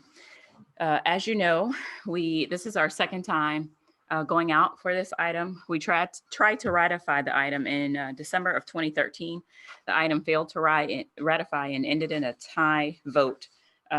As a result, the district's collective bargaining team and PEA met an additional 3 times, January 8th, February 5th, and February 13th, to try to come up with some terms and provisions that we thought would be acceptable to not only teachers, but the entire bargaining group. And as a result, we present this contract to you today. This contract, in essence, well, let me back up. One of the things that was stressed at the collective bargaining table was time, and also meaning planning time, time for teachers to really do what they needed to do, and then teacher autonomy in lesson plans.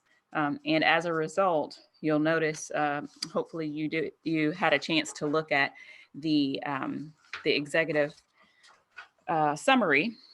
However, everything is in that. But if you did, you'll notice that we were able to provide both time and the autonomy to teachers as they so desired. Specifically in Appendix 3.3, the faculty meetings. Historically, those faculty meetings were 90 minutes. And so we were able to reduce them to 60 minutes, which overall gave teachers an additional 180 minutes of self-directed planning. In addition to that, in Appendix 3.4, those are the early dismissal days. Generally, we have 7 early dismissal days. 6 of those are now for teacher self-directed planning, and that is an increase from the 4 that we currently have for this school year. Overall, teachers were provided with this contract an additional 24 to 25 hours of self-directed planning time. In addition to those things, in Article 6.9 of the collective bargaining agreement, we substantially revised the teacher lesson plans. One of the main things that teachers wanted was autonomy. And so as a result, we met with Mr. Hill, was on the collective bargaining team. Mrs. Michelle Townley was on the collective bargaining team. And also Dr. Kimberly Steinke. They were able to really look at what our current lesson plans were, and then how we could modify them to provide that autonomy to teachers. And as a result, we came up with this language. We think that both parties are now very pleased with all of the provisions. As a result, 2,387 teachers voted. And so 1,717 approved, and that was about 72% of those that voted. And then 28%, or about 670 rejected it. But overall, it was an overwhelming pass for the PEA. Thank you. Are there any questions? Ms. Courtney. Hi, I just want to thank all y'all because I saw all the hard work that went into that firsthand. I'm just so proud of everybody involved. Really, I am. I just cannot support a salary freeze. I just, just as a point of preference, but I do appreciate all y'all's work. Thank you. Thank you. Are there any other questions?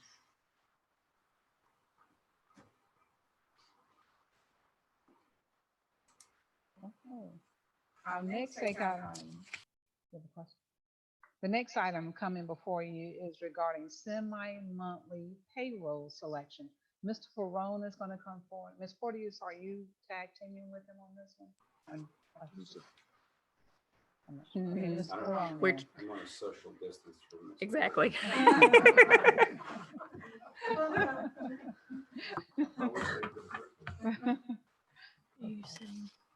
Okay. Thank you, Mr. Perone, for reminding us. We talked about it. We almost did it, and we were like, we'd be on TV doing exactly what we're not supposed to be doing.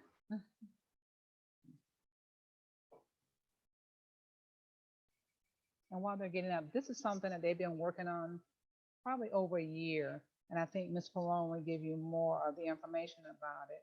But I know they have been working on it because a lot of employees will ask for us about doing the semi-monthly paychecks versus the monthly. So Mr. Perone. Good afternoon. So yeah, one thing that we left out of the negotiations this year because we ran out of time was the request for semi-monthly pay. And actually, Ms. Bird, we've been talking about this for about 7 years now. So I'm pleased to announce that tomorrow we are going to be offering semi-monthly pay. People do not have to change. So if you want to remain on the monthly, you can. If you want to go to semi-monthly, you can. And there's two ways to do that. The first way is to have holdback from each of your monthly pays for the next year to help pay for, to go in arrears in the following July. Or you can go immediately into arrears this year. So you have the options up there on the screen. And you can see that is just a general employee we have, teacher, I believe. And you can see that number one, you just stay where you are. 2, you get a little bit of holdback. And with this person, they would hold back $160.57, 12 months. And then that would help them in the following year when they have to go into arrears. So the main goal was to get everybody in arrears. And then option 3, as I said, you can go immediately and start this year if you have the means to pay yourself from savings or whatever. The main thing is that any employee, and we are negotiating this and we'll have MOUs with both unions, that on July 1, all new employees will start in arrears. And so, Mr. Bridges, I don't know if that's something is a change that the board needs to give consensus to do that change, or because that it will be new for new employees. Right, as we, and Mr. Perone and I had a conversation about this. If it is mandated, that sounds very much like policy language that would require a policy change. To the extent that it is an option that is offered by MOU, I think that can be done. And certainly if you make it an election, I don't think that's a difficulty. But if it is mandated that we're going to do that, that is an agency statement of general applicability and would require policy change. So for new employees or 12? So that's the question.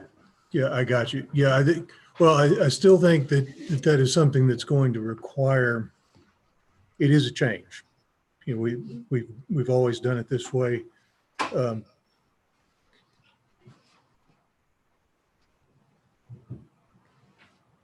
My suggestion would be that if you're going to make a blanket change that affects all employees, that we address that as policy. Certainly, if we're going to do it for current employees, and we're going to require it, that would definitely require a policy change. But I think if you're setting it up on a going ahead basis, certainly would require board action. But to the extent that policy is silent on it, I think that would be fine. Okay. I'm sorry, I had misconstrued that. Well, there's three pieces, and we have PEA, and they're going to agree to that in an MOU. AFSCME will do the same. 12-month employees, I think, is what the board would need to act on. Moving forward, all new employees. Right. Okay. If we were going to mandate it for current employees, that would require policy change. Okay. We're not mandating any new Gotcha. employees. Are there questions?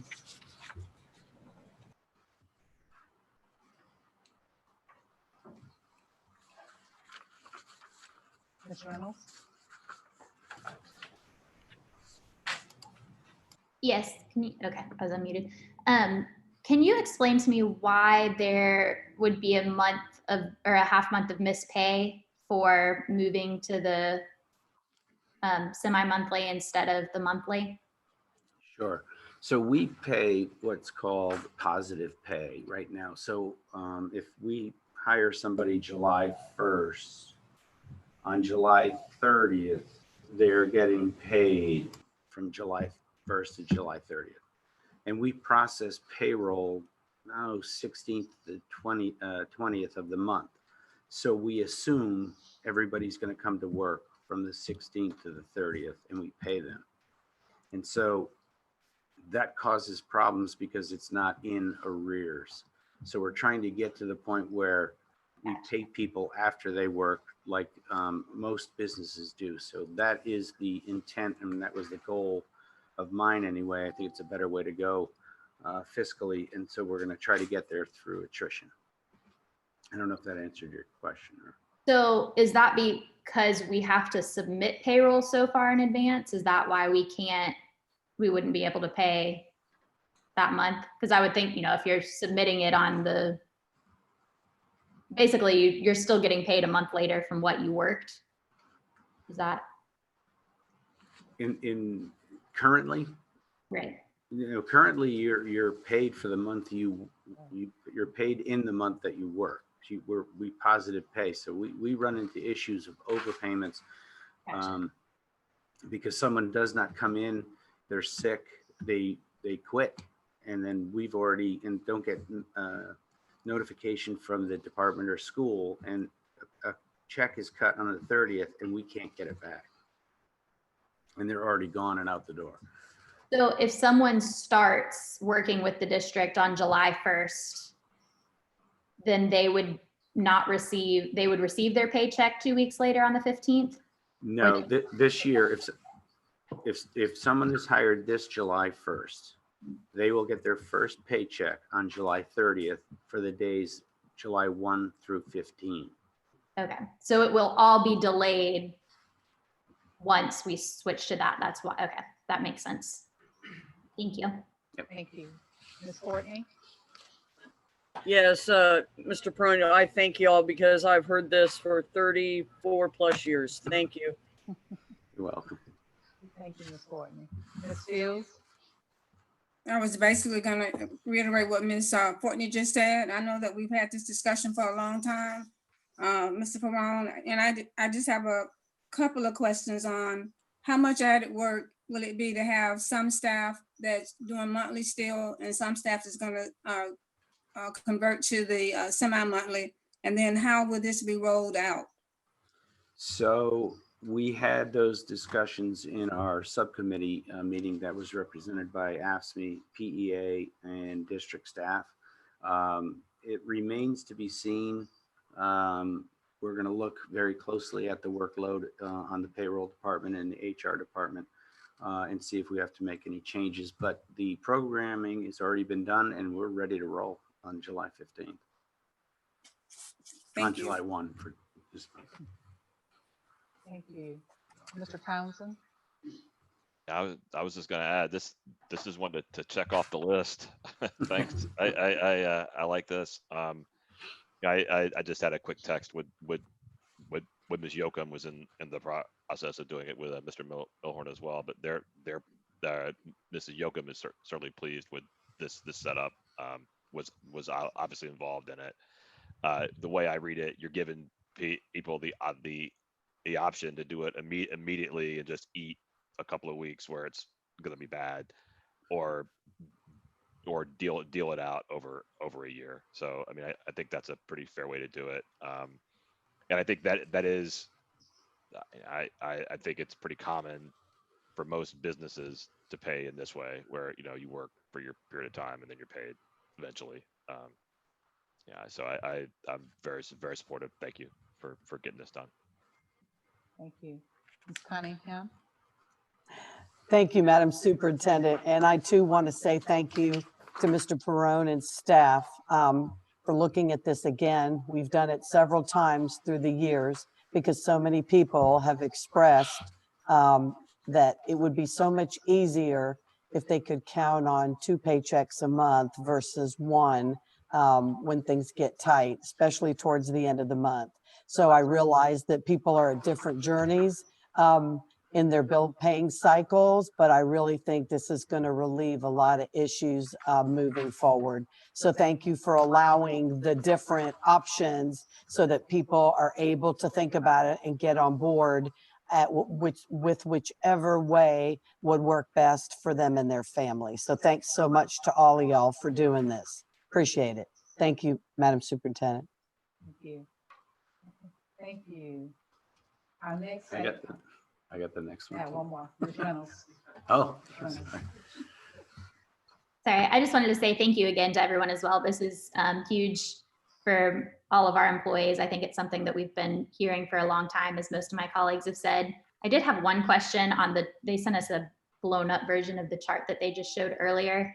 And it looks like in the text, it says that the missed paycheck would be July 15th, but then, or the mid-July one, but then in the, down at the bottom, it says that the missed check would be August.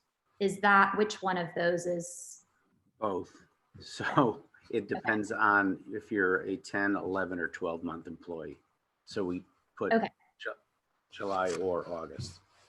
Okay, well, there'll be more clarification on that when people go to sign up as to when they're, okay.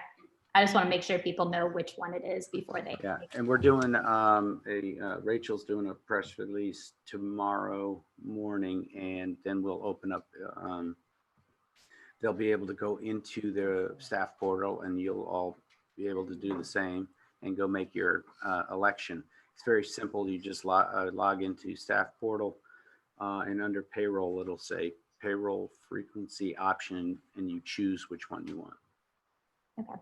Perfect. Thank you so much. And we're going to do email blasts, phone blasts, and some other things to get everybody so everybody knows. Thank you. Mr. Townsend? Yeah, quick question. I mean, do you have a preference from a point of view of your workflow? I mean, like which is, because for me, I don't care, but which of the three is easiest on you? So if people, I mean, that's not going to be the reason people choose, but if it's all the same to them, which of the three makes it easiest on staff, or does it matter? That's a really good question. If everybody chose the way I would like them to do it, it would probably send payroll into a tailspin, which would be which would mean for everybody to go in arrears immediately. But then that means they have to change those people. every single one of them. So I think it's going to be good that there's going to be a mix, and some will, the arrears sounds more confusing, but we do, hold back.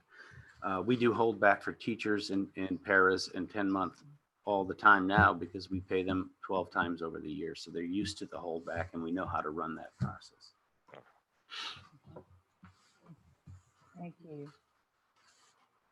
Our next item that's going to accompany you is going to be Linda King. I think Linda's here.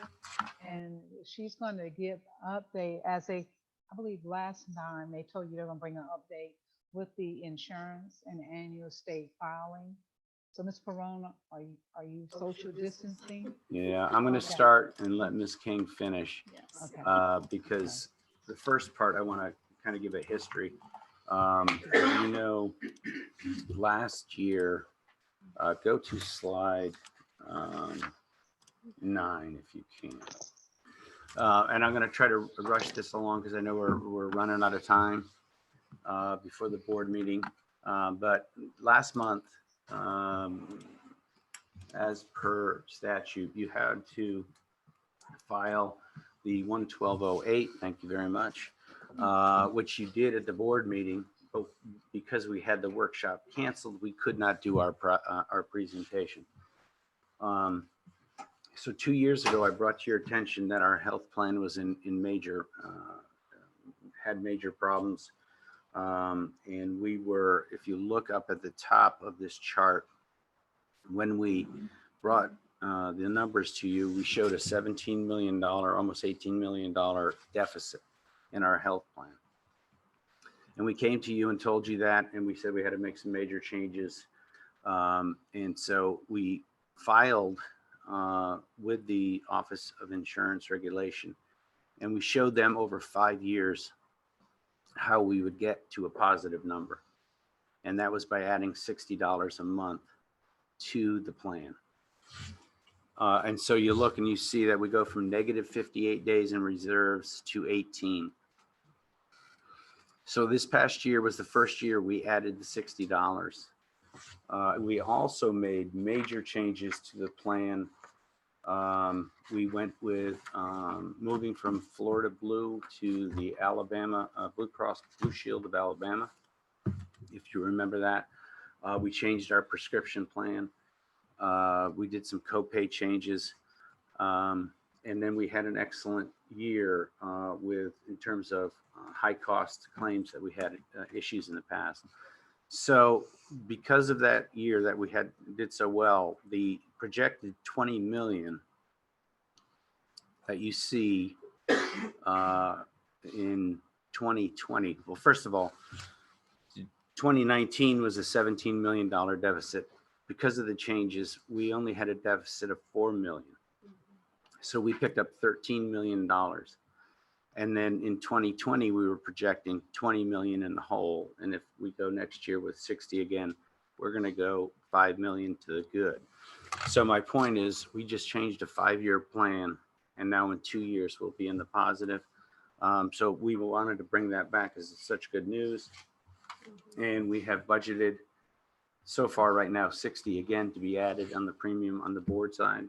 So, and we'll bring that in the budget either next month or in June when we bring that back. I want to let Linda go next and tell you about some of the things that she's going to change or look to talk to the groups about and make some other changes. And I think, let me get to your, there you go, next steps. And then plug in here. Where's listen?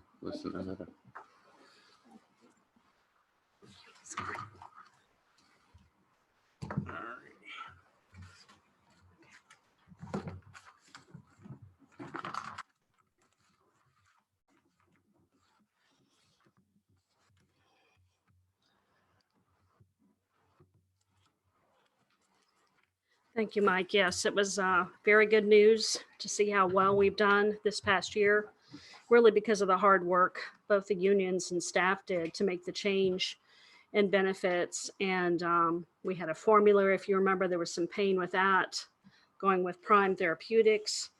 And we also, what we need to be working on, we actually moved all of our wellness to under Headstart. If you remember that, that was a staff change that didn't happen until about September of last year.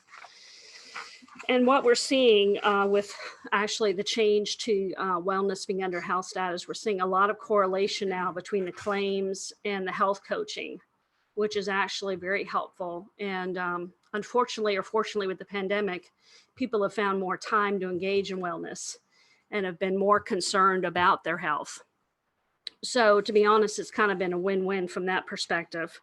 Our diabetes program, we totally revamped, and we actually have increased participation in that.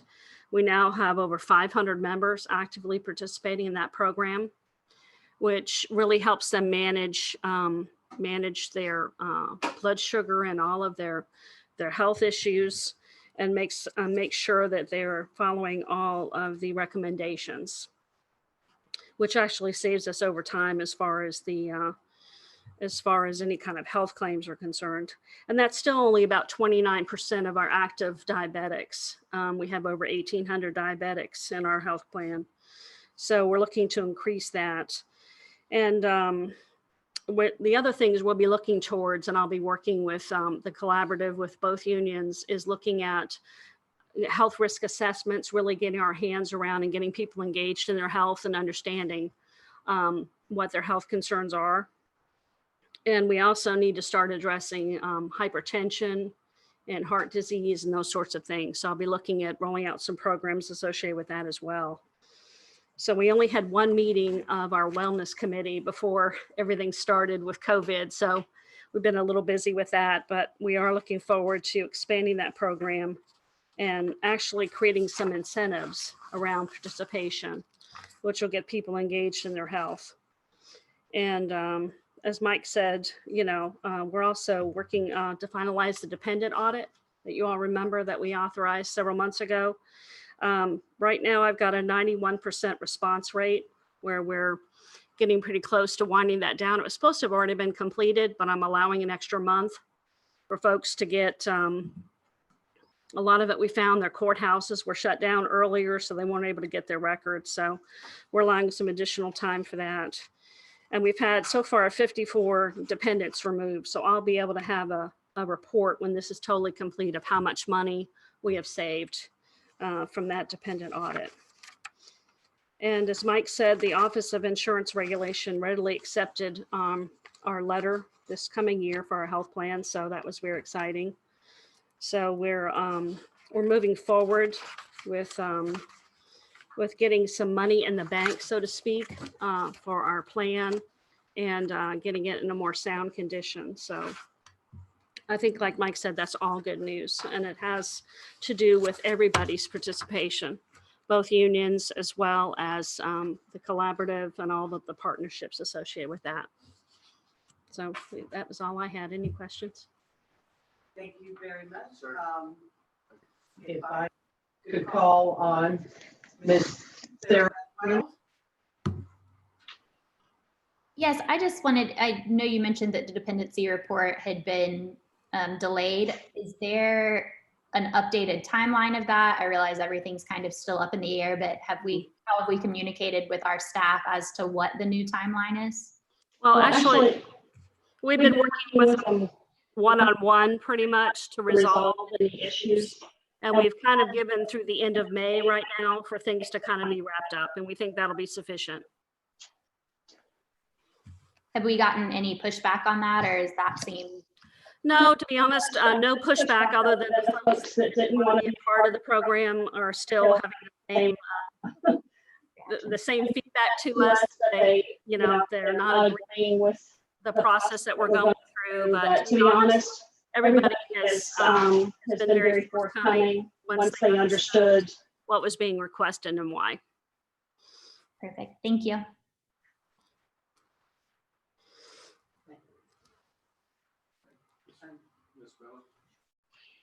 Has a question.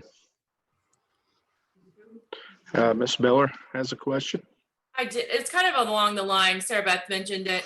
with what's gone on with the COVID crisis, I was just concerned that we're not stressing the employees any more than we have, and we're giving them the time to return that. I mean, my own experience was the original mail that I got came with my maiden name and not my married name, and I almost threw it in the garbage. And so there could have been, this was kind of a learning thing, and I want to make sure we give employees plenty of time to respond on top of the crisis they're dealing with. Yeah, so at a 91% response rate, I'm only looking at 9% that have not responded. So we're working individually with them as we need to. So I feel confident that we've been able to outreach enough and that people are calling and emailing us, and we're able to get back with them in a timely manner. Thank you.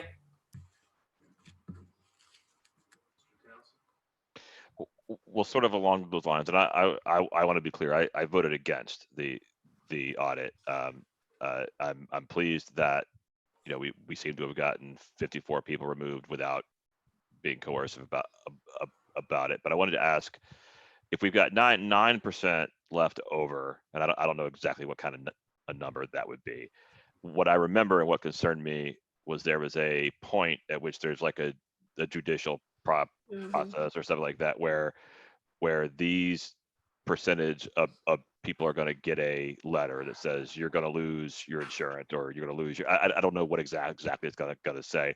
And there was a high false positive rate in some other place. So a significant false positive rate. When is that period of time do we project that those letters are going out?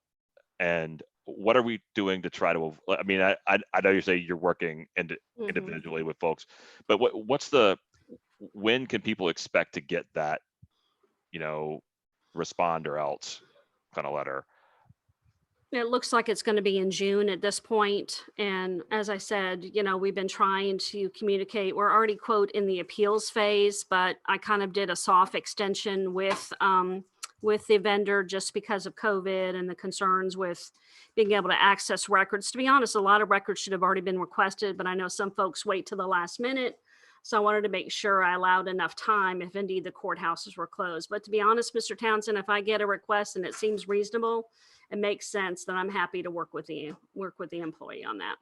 Well, just so should we expect then that 9% of the people in the plan are essentially in the appeals process now? The default is that their dependents are going to be removed, or that they're going to be removed? The default is if there's no response, then the dependent will be removed at the end of the period. So, we're encouraging those folks that have had questions and concerns to outreach to us. Like I said, we worked before school closed to work with the principals and administrators, and we're still doing that to make sure we're able to reach people and that we understand if they have questions, what their concerns are, and if we can work with them to facilitate it with the vendor, we're doing that as well. Okay. Just so I'm clear for my own recollection, it's dependent only, like, the people. Correct. They're justifying their dependence, not themselves at this Correct. point. But there was some concern because obviously we have employees that are married to people that work here and they're on their plan as a spouse. And we've said basically, if you want to continue to enjoy the combined deductible and the combined out-of-pocket maximum, then you would have to verify your marriage, so to speak. So we have worked with them, and if they don't want to do that, then we allow them to separate their contracts out into 2 separate contracts, but then we make sure they understand that they're not going to have the advantage of the combined out-of-pocket deductible being met by including the spouse's claims. So, but we've allowed them that choice one way or another, what they would like to do. Okay, thanks. I just want to be mindful of the time, but I also wanted to commend the staff. We've been working on this for a long time, and this has been a heavy lift. So it's very exciting to see that we're now getting out of the negative and our health plan is now becoming positive. So I would say hats off to the staff and everybody else that's involved in making sure that we utilize our strategies and we see some progress being made from that. So great job. Thank you. Ms. Courtney? Yeah, I want to thank Ms. King really, because I have sent you numerous emails with people's concerns and you have responded right back. I want to thank you on that. But there was an issue with eyeglasses I had sent you, and I'd like to talk to you about that further. Apparently, they missed that their eye doctor was not covered anymore. Can you elaborate on how that rolled out? Well, yes, I certainly can. Most of the issues have revolved around them trying to use their old card, which was from last year, not realizing that it did come in a envelope. And actually, I almost pitched it as well till I opened it. So sometimes it's hard. You don't really pay attention to all the mail coming in. And we've been working with folks to make sure they had their new cards and they knew how to access. But as far as the network was concerned, we did have the vendor reach out to we had a list of the most frequent eye doctors on the plan. And we did have the vendor reach out to go ahead and solicit them into the plan before we made the change. So the ones that I understand are the ones that they're just trying to use the wrong plan, but I really haven't had a lot of feedback from those that haven't been willing to join the plan, once we moved over to the new company. So I haven't had a lot of, and I'm sorry, I don't remember the details specifically with that one, but I'd be glad to go back and take a look at that. You're good. Thank you. All right. Thank you. Thank you. Any other questions? Okay, thank you. And the next item coming before you will be the voluntary sick leave donation.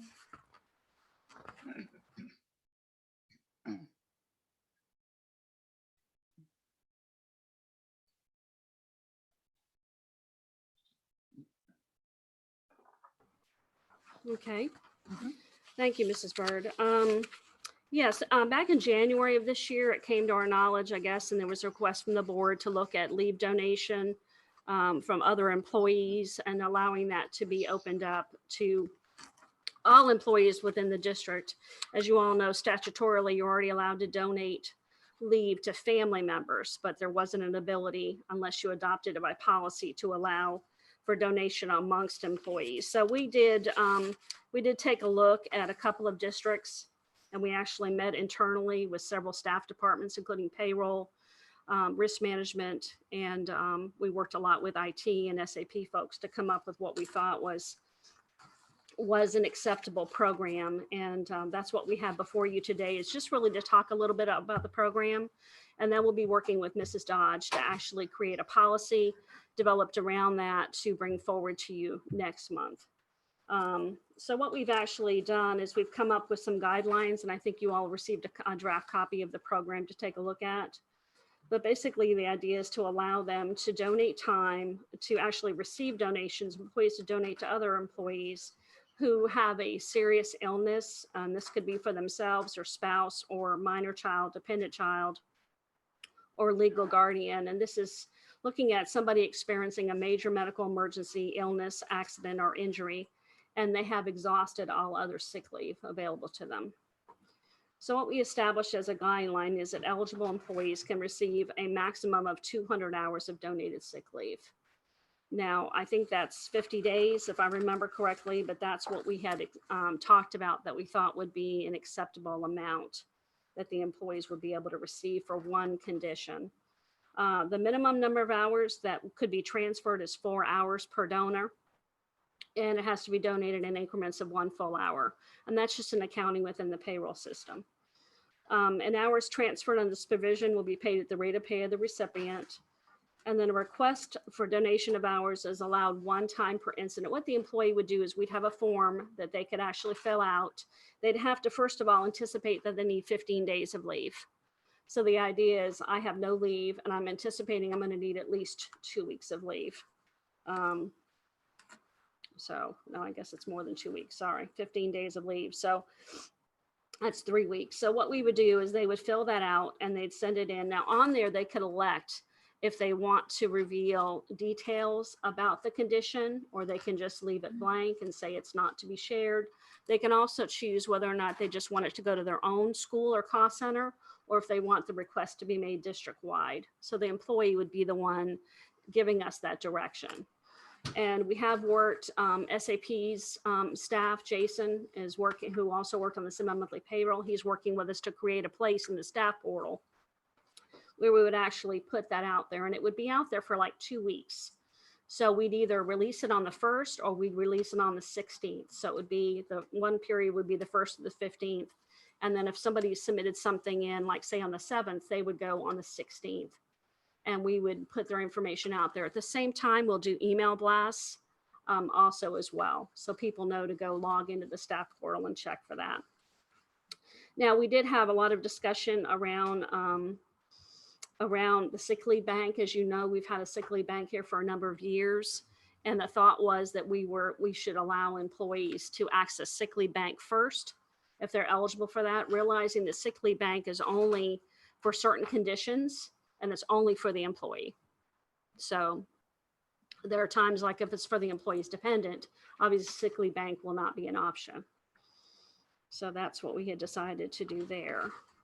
And then donations from eligible employees who are family members would follow the family member process that's already approved under board policy. And we also wanted a caveat in here that this absences for routine pregnancy conditions and things that are not medically necessary, like cosmetic surgeries and things of that nature, would not be eligible for the voluntary sick leave program. So we wanted to keep it catastrophic in nature. And the guidelines for the recipient, we wanted to make sure that they, again, the 15-day need, we wanted to have them have 1 or more years of continuous service. Now, this gets down to the amount of leave that we requested that they leave on deposit. And this is actually on the 2nd page, but we wanted them to retain a minimum of 10 days of sick leave. And that's after they're donating. So that's the other part of that we wanted to make sure to do that. And we also, of course, they have to exhaust their own accrued and paid sick leave before they could access donated leave. And we'd use the same authorization that we use for family medical leave. They'd have to substantiate the need for this leave by a medical certification. And a very important part that we had feedback from another area too was that they should not have received any formal discipline for attendance in the previous 12 months. And that was just looking at, folks that may tend to want to, perhaps abuse the program. Now, you may say that maybe then they won't get the donations they might need, but we just thought it was a good point to put in there. So that was a recommendation. So again, all this will work through the staff portal, which would help to hopefully minimize. And the transfer days may not, a lot of this is statutory, they may not be used for personal leave with pay, and they wouldn't be able to be used for intermittent leave. So we would be looking at this program being for someone that had a need for continuous days out. And they cannot be retracted by the donor once they're donated, and they cannot be cashed out upon separation from employment. And they can't be used to establish or continue eligibility for the sick leave bank. So that was another caveat on that. Okay, any return of leave under the statute, if the recipient does not use donated time, it's returned to the donor. So that's statutory. The hours are going to be used in the order they're donated, with the first hours donated being the first hours used. And if the donor has ended employment with Polk County Public Schools, the unused sick leave will be returned to the district. Okay, and I talked a little bit already about the posting request and how that would work. So, we're going to allow a lot of that to be judged by the recipient, the person that's applying for the leave, depending on their comfort level with privacy and with sharing those details. So as I said, that's the guidelines pretty much for the program as we envision it, and be glad to take questions or comments. Ms. Miller?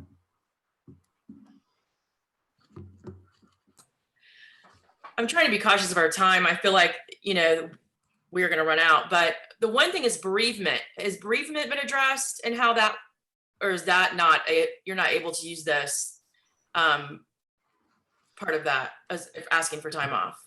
If I remember correctly, bereavement is covered under another section of the policy, and there's a limited number of days. So the thought is this would not be able to be used with bereavement.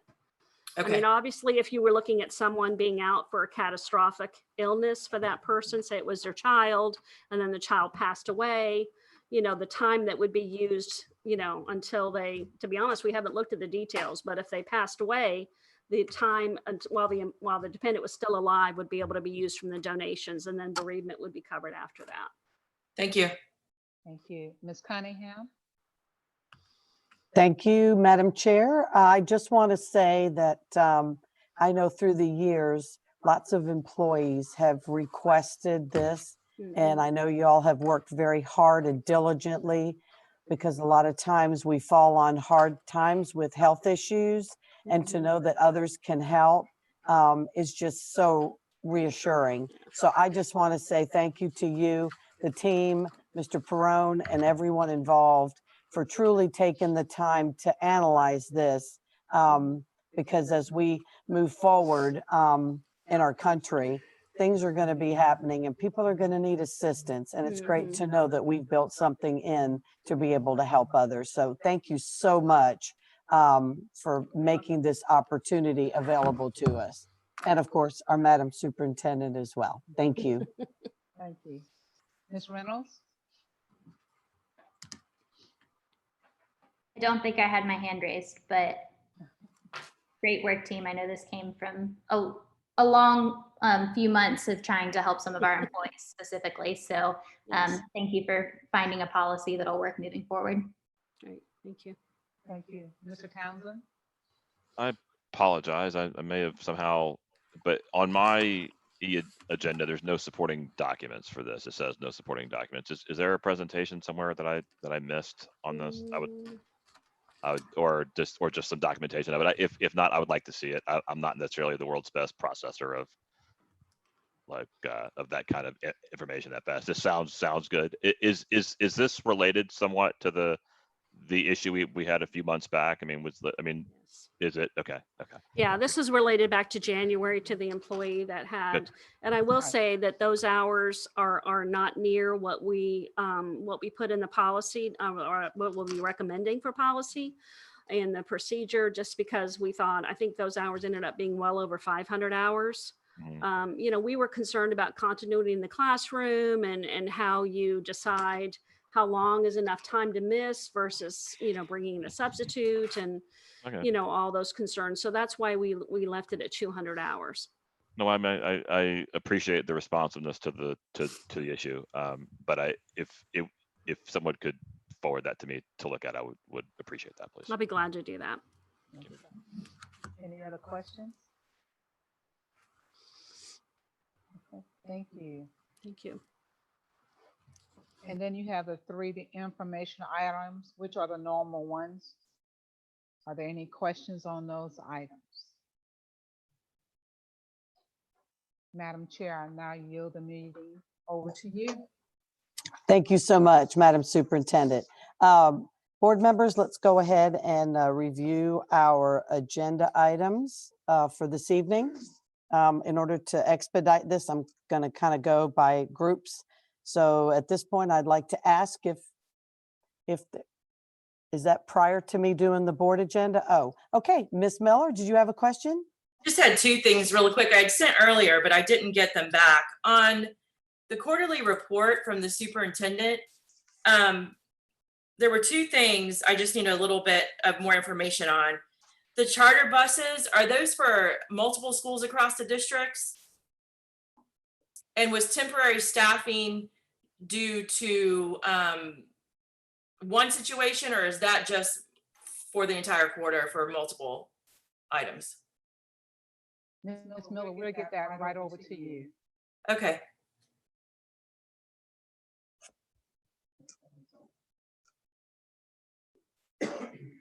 Okay, is that it for Ms. Miller? Or did she have a second question? No, okay, thank you.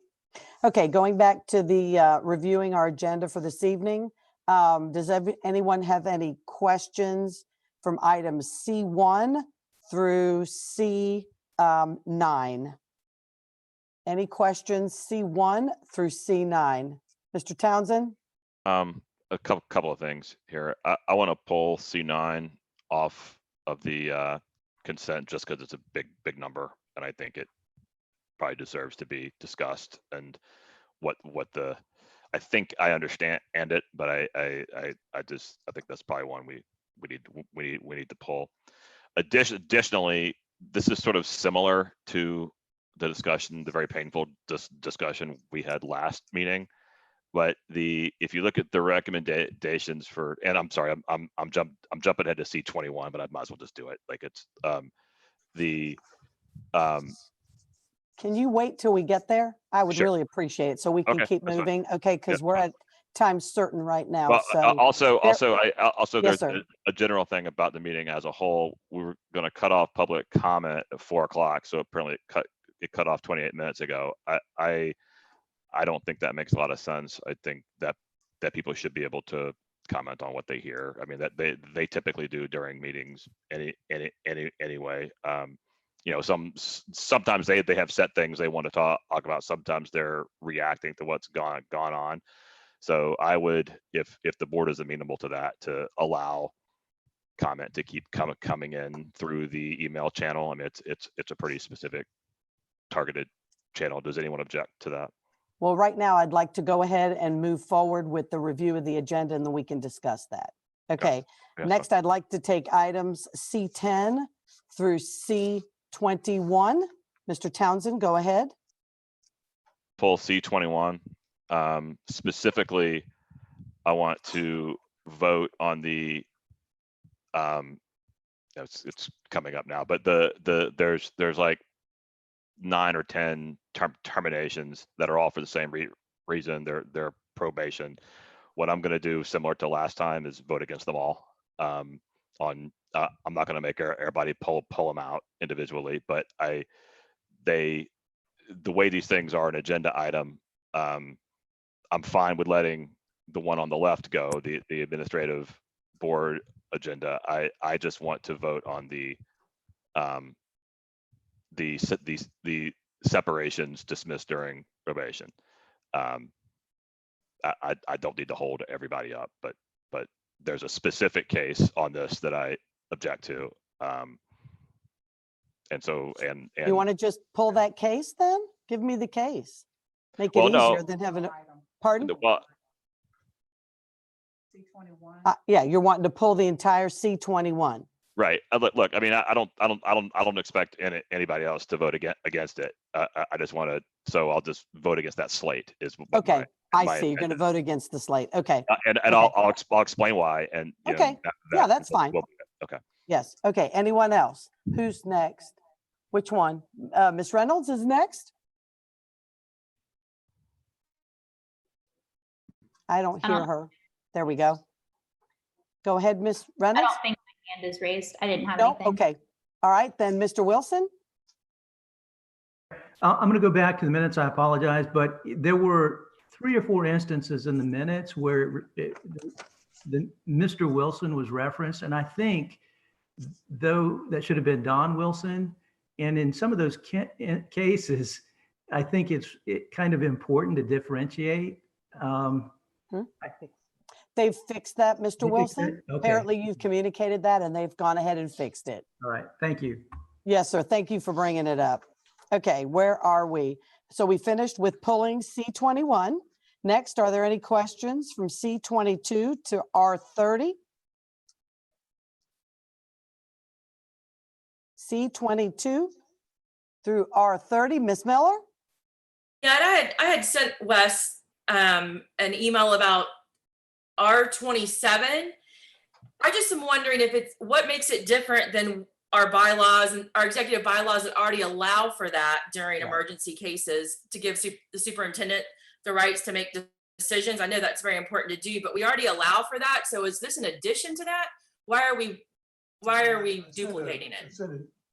Let me make sure I got my. Yeah, are you up? You're not. Unmute.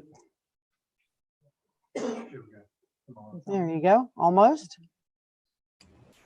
Okay, can you hear me? Yes. Because I'd sent an email earlier. This is a resolution that was offered to us by Neola. And of course, the policies in our policy manual are based on Neola's stock policies. And their suggestion was to do this to allow maximum flexibility. It essentially tracks the executive orders of the governor and allows the board the same sort of flexibility. You have already done that in your policy manual to an extent that I think already allows you a great deal of flexibility. This is simply out there in case there are items that would require actions that don't necessarily comply with existing school board policy, specifically allows that and sunsets when the emergency is lifted. You're not required to do it. It is simply a housekeeping resolution offered by Neola that lines up with the policies that they have provided and we have adopted. Okay, I'm not usually a fan of creating things we already have. So I'll take that into consideration. Thank you. Yes, ma'am. Thank you. Thank you, Ms. Miller. Mr. Townsend? I was going to have a lot to say about this.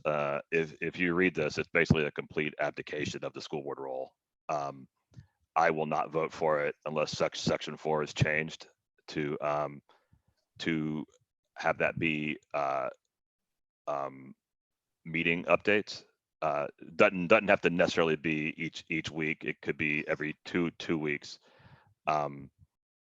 You know, but you know, we can have this discussion now, or we can have it at the meeting. I was prepared to have it at the meeting. Okay, but that's fine. Okay. Yeah, if you want to give your comments, then yes, sir, that's fine. That's fine. That way it's on record. Okay. Anything else, Mr. Townsend? Not on that one. Not on that one. Okay. So we went through R30, and next, do we have any comments on R31 through the end of the meeting? Anything else to come up? And Superintendent, you're going to be, of course, giving your report tonight. And I know that we have an attorney's report tonight, but I did not see an auditor's report. Is that correct, Ms. Matthews? I'm assuming she doesn't have one. Okay. All right. So, Mr. Townsend, I see you. I had a question for Wes's for the money in the settlement. Yes. Yes. Where does that money go in the budget? Is that just unencumbered money for us, That, or does that it have will to go to be, a specific yeah, that fund? will be, those will be unrestricted funds. Okay, that's helpful. Okay, all right. Okay. And I'll have Jonathan Stidham on standby during the board meeting if there are questions specifically related to that. Okay. Any other questions or comments, board members? If not, when are we going to do the discipline meeting? Are we able to take a short break yet or no? You could do a 5-minute. Why that? Let's do a 5-minute break and then we will come right back. That's a good question. Okay, we have 3 questions. Let's see, Lisa Miller? Yeah, I mean, this is what I was hoping we wouldn't miss for board comments, because we've missed 2 work sessions with the one in March and the one in April being canceled. I know that the DMG review that was planned, which is the overview of how we provide support services, is going to be in the future when we can have those people from New Jersey here to answer questions. I'm not opposed to doing that in a virtual setting. Also, there was a couple of questions on board docs. E-Agenda has not worked for over a year, and I am willing to learn via virtual tutoring as soon as that's available, so we can move on to a program that we spend a lot of money on that's much more efficient. And I have one item to add to the next board meeting. I don't know that we need to, I mean, we can discuss, we're out of time at this point. We can discuss it at the next work session, but I'm very close to the community, the ESC community and support services. And I want to revisit extending the transportation to Achievement Academy for the Lakeland campus. I've talked and I've looked at the numbers. I have letters from the community. I think we should, I would like to propose not providing it to the Winter Haven and Bartow campuses for the reasons that were mentioned earlier, and for the fact that I've been in contact with the director of Victory Ridge, who will work diligently to bring in any students that cannot make it to the Winter Haven and Bartow campuses. But for a therapeutic learning environment for 3 to 6 years old in Lakeland, we do not have alternatives. And so I think we need to provide more time for them. I'm not saying it's something that we need to write off on as a forever policy, but I think the board needs to take a vote if we will extend their transportation into the next school year so we can spend more time working with them. I think they've exhausted every avenue that we've given them, and they've been very willing to work with our staff and work with the community and in the Polk County staff.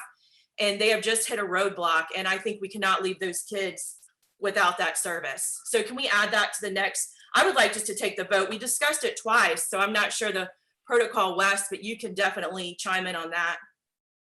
Well, I think that's a great idea. Madam Superintendent, are we able to discuss that on the 12th during work session, and then perhaps put it on the agenda if the board so decides to move forward with that? Is that something we could have ready in a couple of weeks is really what I'm asking. I'll see if we can get on the agenda on the 12th, and I want to pull all the minutes from the previous meeting regarding Achievement Academy. Okay, great. Lisa, thank you. I know that's been something that you have really worked hard on for a long time now, and I understand that those children need help. And thank you for reaching out to the other schools and trying to make it work for everybody. So thanks so much. Appreciate it, dear. Okay, next is Mr. Wilson. Thank you, Madam Chair. And I guess with all that's happening, one of my concerns is, and we won't be able to talk about it today, obviously we're out of time, but maybe we can talk about it at the next meeting. And that is, what are the plans for the upcoming year? What are we thinking about doing, and how are we going to address the various potentialities that may be occurring, or eventualities that may be occurring? I think there are a lot of folks who are anxious to know, what those plans are. So I'm hoping maybe we can talk about that at the next meeting. Also, we had talked about a new position, and I noticed it was roughly $250,000 worth of items that were outdated. We couldn't use them. They didn't fit anymore, so on and so forth. And we're going to try to sell those at auction, and maybe we'll get, what, $50,000? I don't know. So, I mean, I think it's important that we find a way to move forward with that position, and especially, of course, I've advocated for someone who would be more focused on that part of the business and creating more streamlined business processes to ensure that we're managing those things, those funds well.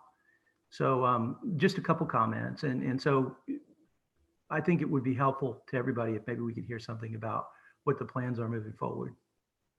Thank you, Mr. Wilson. And I know that speaking with Superintendent in preparation for today, I do believe she's going to be speaking about that today during her superintendent's report tonight, because staff has been very, very busy looking into all those options that you mentioned. So absolutely. Correct, Madam Superintendent? You're correct. And Yes. I kind of talked a little bit about it earlier Yes. today as we are planning for what next year could look like. Yeah, and I have no doubt that everybody has been working overtime, and I'm sure that's the case, but I think it'd be nice to hear a report. So thank you for that. Thank you. Thank you, Mr. Wilson. Mr. Townsend? We were going to discuss allowing public comment to continue. Sure. Okay, go ahead. Mm-hmm. I mean, is there consensus among the board to allow that to continue through the channel? And here's one of the good reasons to do it. I did a virtual town hall last night, which worked out really well. And one of the things that was best about it was a whole bunch of questions got asked that were good for people to hear. I think it would be good for us to hear people's questions, even if we don't have answers to them, to know what they're asking. And I think what's obvious from this meeting and the compression of time and what we're talking about is we have a ton of content that needs to be discussed, and we're not meeting enough. We're just not. If this board wants to have a role, our people who we represent, both as the public, as employees, et cetera, need to hear from us as a group. There's already been a couple of things I discussed just today with the superintendent, like the Pathfinder thing, that just having a little bit of helpful collaboration changed a position, and there was consensus out of it. We've got a lot more important things than that we're going to be dealing with every couple of weeks or more coming ahead. And so I think I'm not going to be terribly concerned about how long my comments take tonight. I mean, I've been waiting a month to be able to talk about this. So sure. I think we would do better to have a structure, and I'll talk about this when we come to vote on the emergency declaration. But can we agree on extending public comment through the meeting? Let's see. Sarah Fortney is next. I've always said we don't meet enough. And I also want to back up what Ms. Miller said about Achievement Academy. I totally agree, and I would be curious how the DMG study went and if we're going to implement any of those things. And so I agree with both Ms. Miller and Mr. Townsend. Thank you. Thank you, Ms. Fortney. Ms. Miller? She's muted. Hold on. I can't hear you. Okay. As far as meeting, we've been restricted in our own comments through work sessions, and I feel like we just don't have enough time. I think we should look at our bylaws. We have time to look at them during the COVID-19 crisis. You know, we are to listen to the public, and the public wants to hear from us, and we need to decide what that looks like. We need to be transparent in what we're doing. There's a lot of budget questions I wanted to ask about savings during this time. There's a lot of budget questions, that I was looking to ask that we don't really have time for. So we definitely need to look at that in the future, especially as our new normal is very different. It is. So I am supportive of that. Okay. And okay, Mr. Townsend? Oh, sorry. Well, I think the immediate question is actually, are we going to let public comment continue tonight past 4 o'clock? Because it supposedly ended like 45 minutes ago. Like, can people still submit their comments tonight? Do board members nod yes or no? I see nodding. Anybody know? Let me ask Wes to weigh in on this because we've already publicly noticed this. So Yeah, Mr. Bridges, weigh in. Yes, ma'am. We included language in the public notice that said that that we would be receiving public comment. Public comment received by 4 o'clock would be provided to the board and to the superintendent, and that we would make every effort to get that information or further comment that was submitted after that time. So there is a provision to allow that. It's just a question of whether there are people there to monitor it and print it and provide it. So, okay, let everybody else weigh in. Hold on. Ms. Fields? Hold on, I can't hear you. Go ahead. I said, do we have the staff that's able to do that, the added piece after 4? Do we have the staff that can do all that? How many people do we have already signed up? Half a dozen, more, close to a dozen. How many you have? Yeah, about a dozen or so. And if everybody weighs in, here's my thought. Having understood how everybody feels, the problem is this is our first time doing this.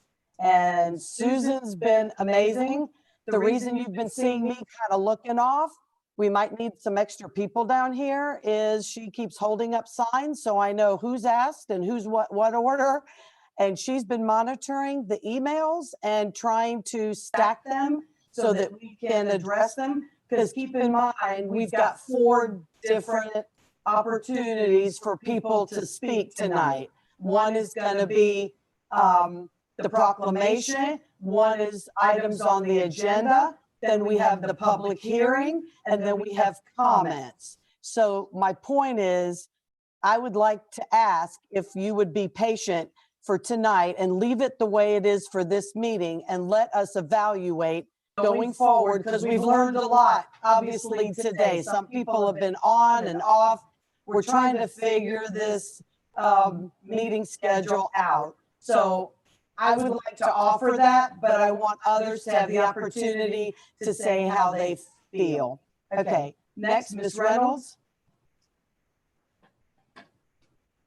I think there's a lot of microphones opened in the room you're in, because I'm hearing everything like 10 times. But I was kind of going to echo what you said a little bit. I think part of it is that we have one person monitoring the email address and printing them out. And so I don't know if physically tonight we have the support to be able to do that as we go. Okay, thank you, Ms. Reynolds. Ms. Fields. That was my point, was basically, do we have the staff in place to Right. do this tonight? That's the question, the same question that Sarah Beth Yes. referenced. Ms. Miller? I can't hear you. Hold on.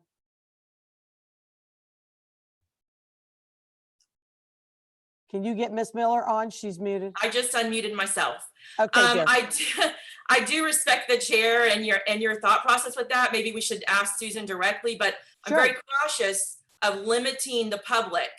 We have not done that in the past, and I think it's this is a great way for them to engage. I hope we have a lot of students joining in. So I would like to ask the person who would have to facilitate this without putting a lot of pressure on her, but I would be very cautious and not be in favor of limiting public access to us. Sure. And having had that conversation with her earlier today in anticipation of this discussion, I will let her, can you go ahead and come into the discussion and let her answer it? But she was not comfortable to do that this evening because of how much work, and she's the one with the signs and trying to figure out who's first and second and so forth. But if you want to hear from Susan, we'll be happy to do that. If somebody can. Is she the only employee available for that? Yes, because everybody else in the room is doing either tech, doing either the muting, hosting, doing the minutes. Every person has an assigned task. She's the only one over here in the side that is doing that. So yes, right now. But That's unfortunate we didn't plan for that, but I understand.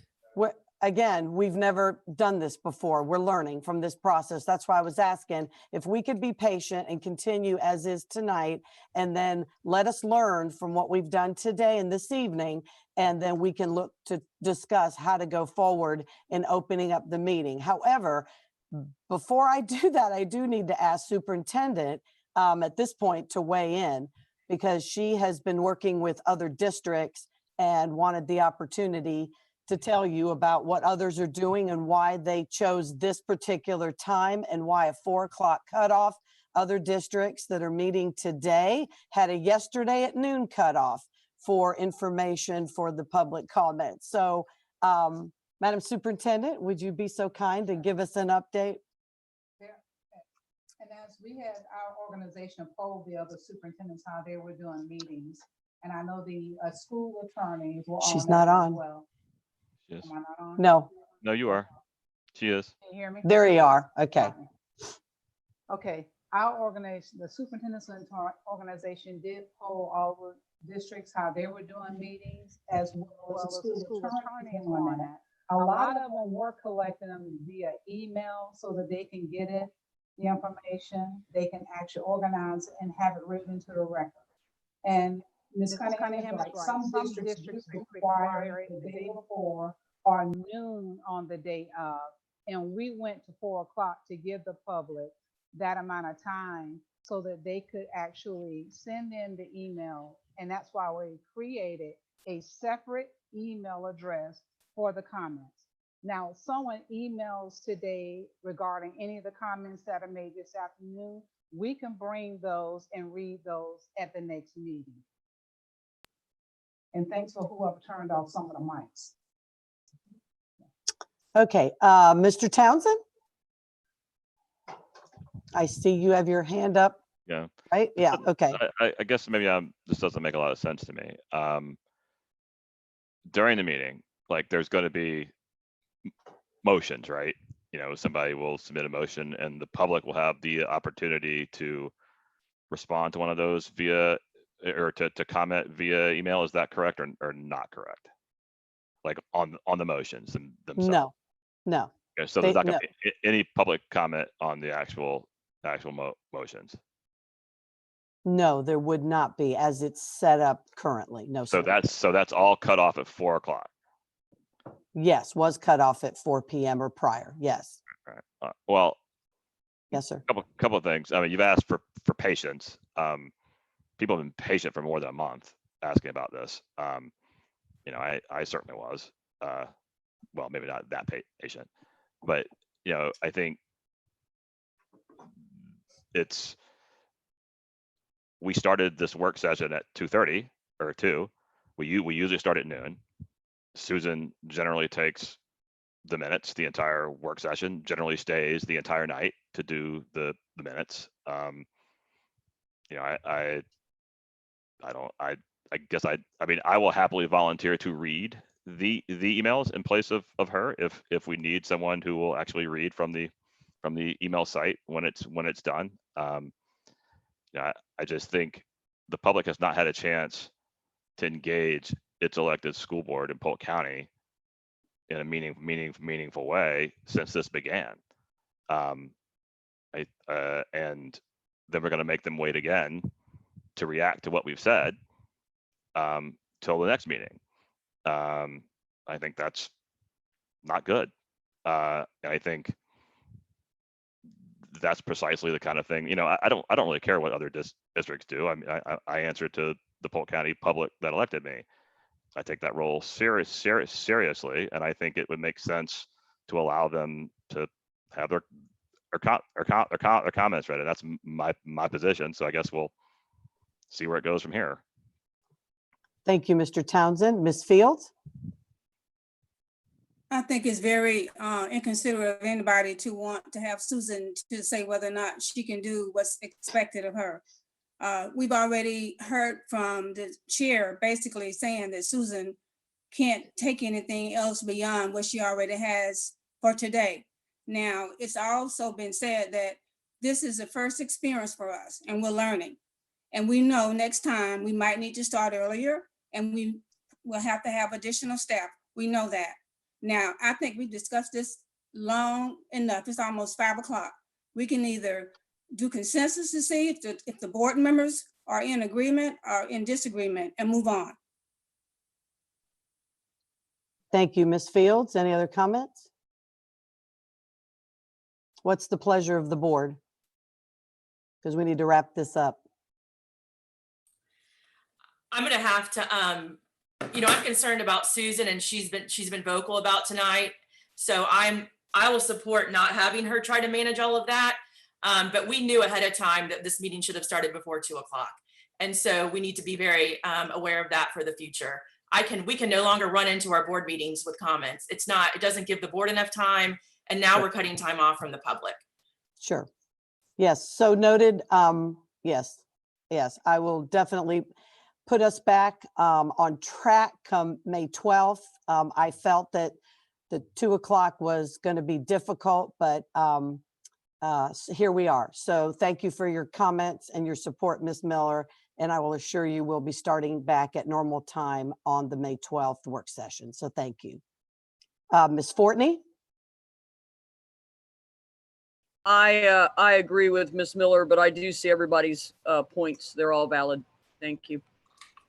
Thank you, Ms. Fortney. Mr. Wilson? I don't mean to confuse the matter, but I thought I heard Superintendent Byrd say that if there were some additional emails that came in, if they're not an unusually large number, that we could hear those. Maybe I misunderstood. So I'm wondering, I mean, if we had a whole bunch or we just couldn't manage it, I think that would be one thing, but maybe if we just have a few. Ms. Byrd? Yes, we did say that if we get some in. Let's see, can you hear me? Yes. Okay. And I think we got some mics that are on and we need to mute. Okay. If we get questions in, we will be able to address those. If we get them in later in the night while the meeting's going, we will address those at the next meeting also. But if there are questions coming in, we're going to address. I think she said she's got a dozen now that she's gotten. So yes, thank you. Thank you, Ms. Byrd. Ms. Fields? Hang on. No, Okay. ma'am, I don't have my hand up. Thank you. Oh, you don't? Okay. Mr. Townsend? Yeah, I mean, this will be my last word on this, but as I understand it, what this involves is emails coming in on their own to that there's no monitoring required. They're just there. And when we're done with our business, they're just there. accumulated, and then someone has to read it. For the record, I never, I don't like involving Susan in any question. I wasn't going to ask her a question. I didn't ask her a question. I'm volunteering to read them myself. If there's some difficulty in reading them, it seems like the only thing that really matters here is reading them. I don't really understand why that's a difficulty for somebody. I don't care who does it.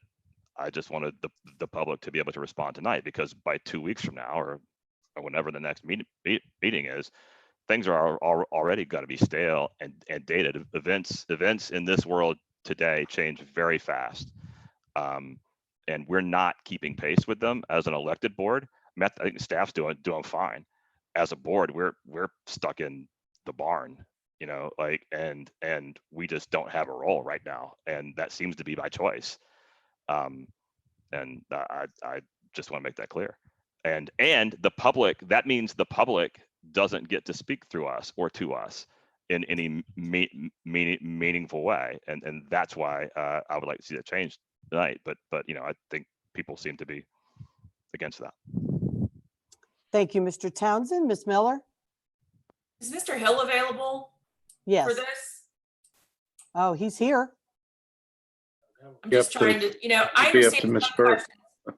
I understand some questions need follow-up, but if we were in a boardroom where people could walk up like they always do, and have the opportunity to speak to us, that's why I was asking if Mr. Hill was there to facilitate that. It would be no different than them walking up for their 3 minutes in our board meetings.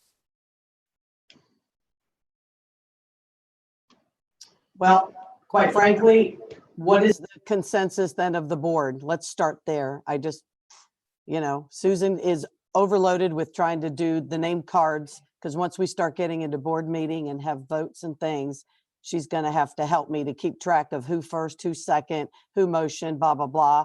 And then it was a unanimous, obviously, or not. So with all of that going, and she has all the list of speakers that she's going to be presenting tonight.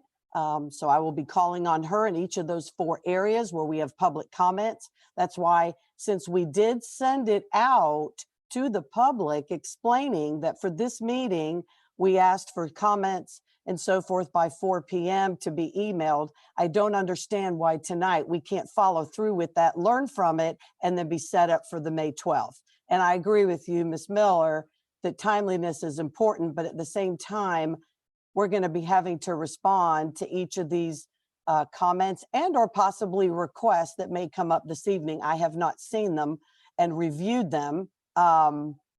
I have names, but that's about all, because Susan's going to be reading those. So that's kind of what my thought was. Let's learn from tonight and moving forward. And Mr. Townsend, I don't feel that we haven't done anything. I feel that the district has done incredible work, and I will give more information on that in my report this evening.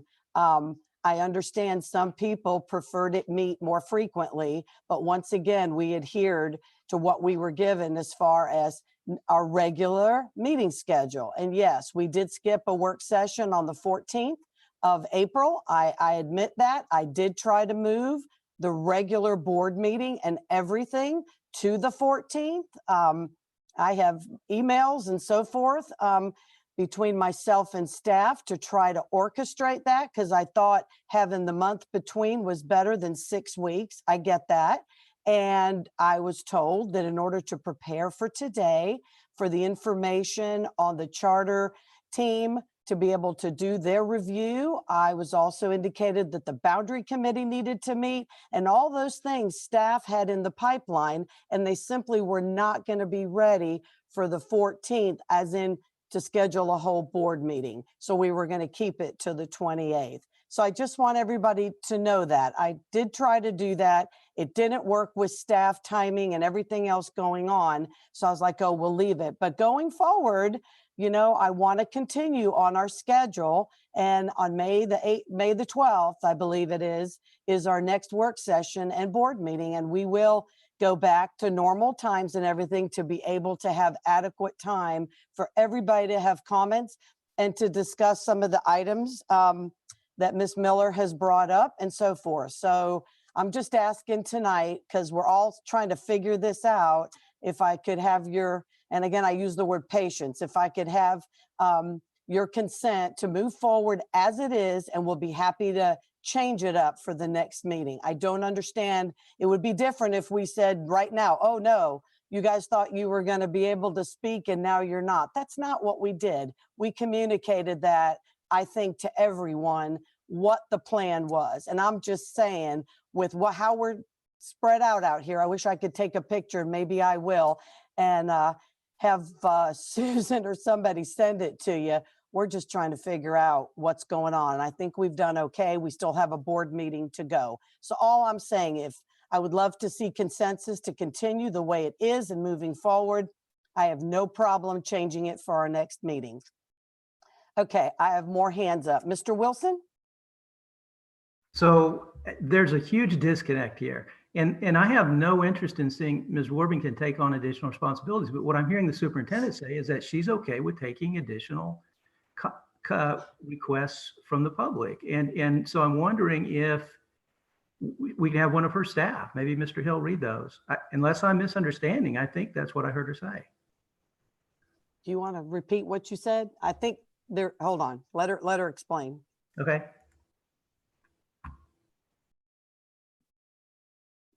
Mr. Wilson, what we're saying is we still have gotten, hold on, we got feedback. Ms. Cunningham, can you mute your, there you are, okay. Susan has still gotten emails in that she's going to read, and we still have discipline that we have to go right now. If we have any during the meeting that come in, those can be done if we have timeline in the meeting. And if we have some come after the meeting, they can come to the next meeting. Or be addressed by staff, because as part of some, right? Or be addressed by staff after tonight is what we're saying, depending on when it comes in. So I'm not sure if I'm being clear. If she's watching the emails and an email comes in after we've had public comment, let's say about the proclamation, I can't add that in after the information for the proclamation. Does that make sense? It's a timing thing, because there's 4 different sections that have public comments. That's all. So she's saying, superintendent, I believe, is saying they're going to be monitoring. Susan just ran out to go check her computer to try to do that, because she's on Zoom in here with us. So okay. Okay, Susan just indicated there are no new requests that have come in emailed since she checked them before. When was the last time?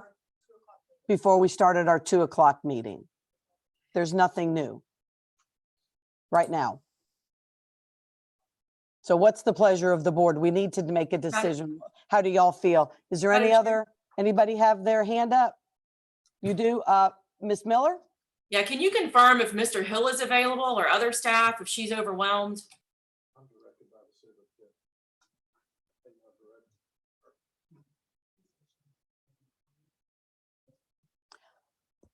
Okay. I'm sorry. Go ahead. Ms. Miller asked if Mr. Hill could monitor those emails. The emails coming in. We can look at that, Ms. Miller. Mr. Butler just let me know that Mr. Sean is waiting also in the call in for this one. Okay, but we need to take care of this. So what are we doing tonight? Do I have I need a show of hands. I don't know what we're doing, and I got to manage this tonight. So I really need to know what's the preference of the board. Mr. Townsend, yep, sorry, she just raised your card. Hold on. Go ahead. Can I make this suggestion? If there haven't been any more emails come in, when we're done with our business tonight, yes, sir. Can we just look at the general public comment email, and if there are 2 or 3, can we have somebody read them? Like that's sure. John, that's me. That's really all that's all you're asking for. Okay. Yes. Okay. Let's just do that. Let's see what it looks like. And Ms. Susan has just nodded her head. So we'll do the best we can. How's that? Is everybody in agreement? Can somebody nod or do something so I know? I see everybody. Sarah, thumbs up. We good? Okay. All right. Thank you very much. Now, can we take, I need to take a break. Everybody else has gone out. They have to switch off. We got to do what? They have to switch off for confidentiality. So we have a minute, like 5 minutes? Yes. Okay. So let's take, if we can, a 5-minute break, and then please don't go too far. A quick restroom break if you needed, and then let's come back because they have to change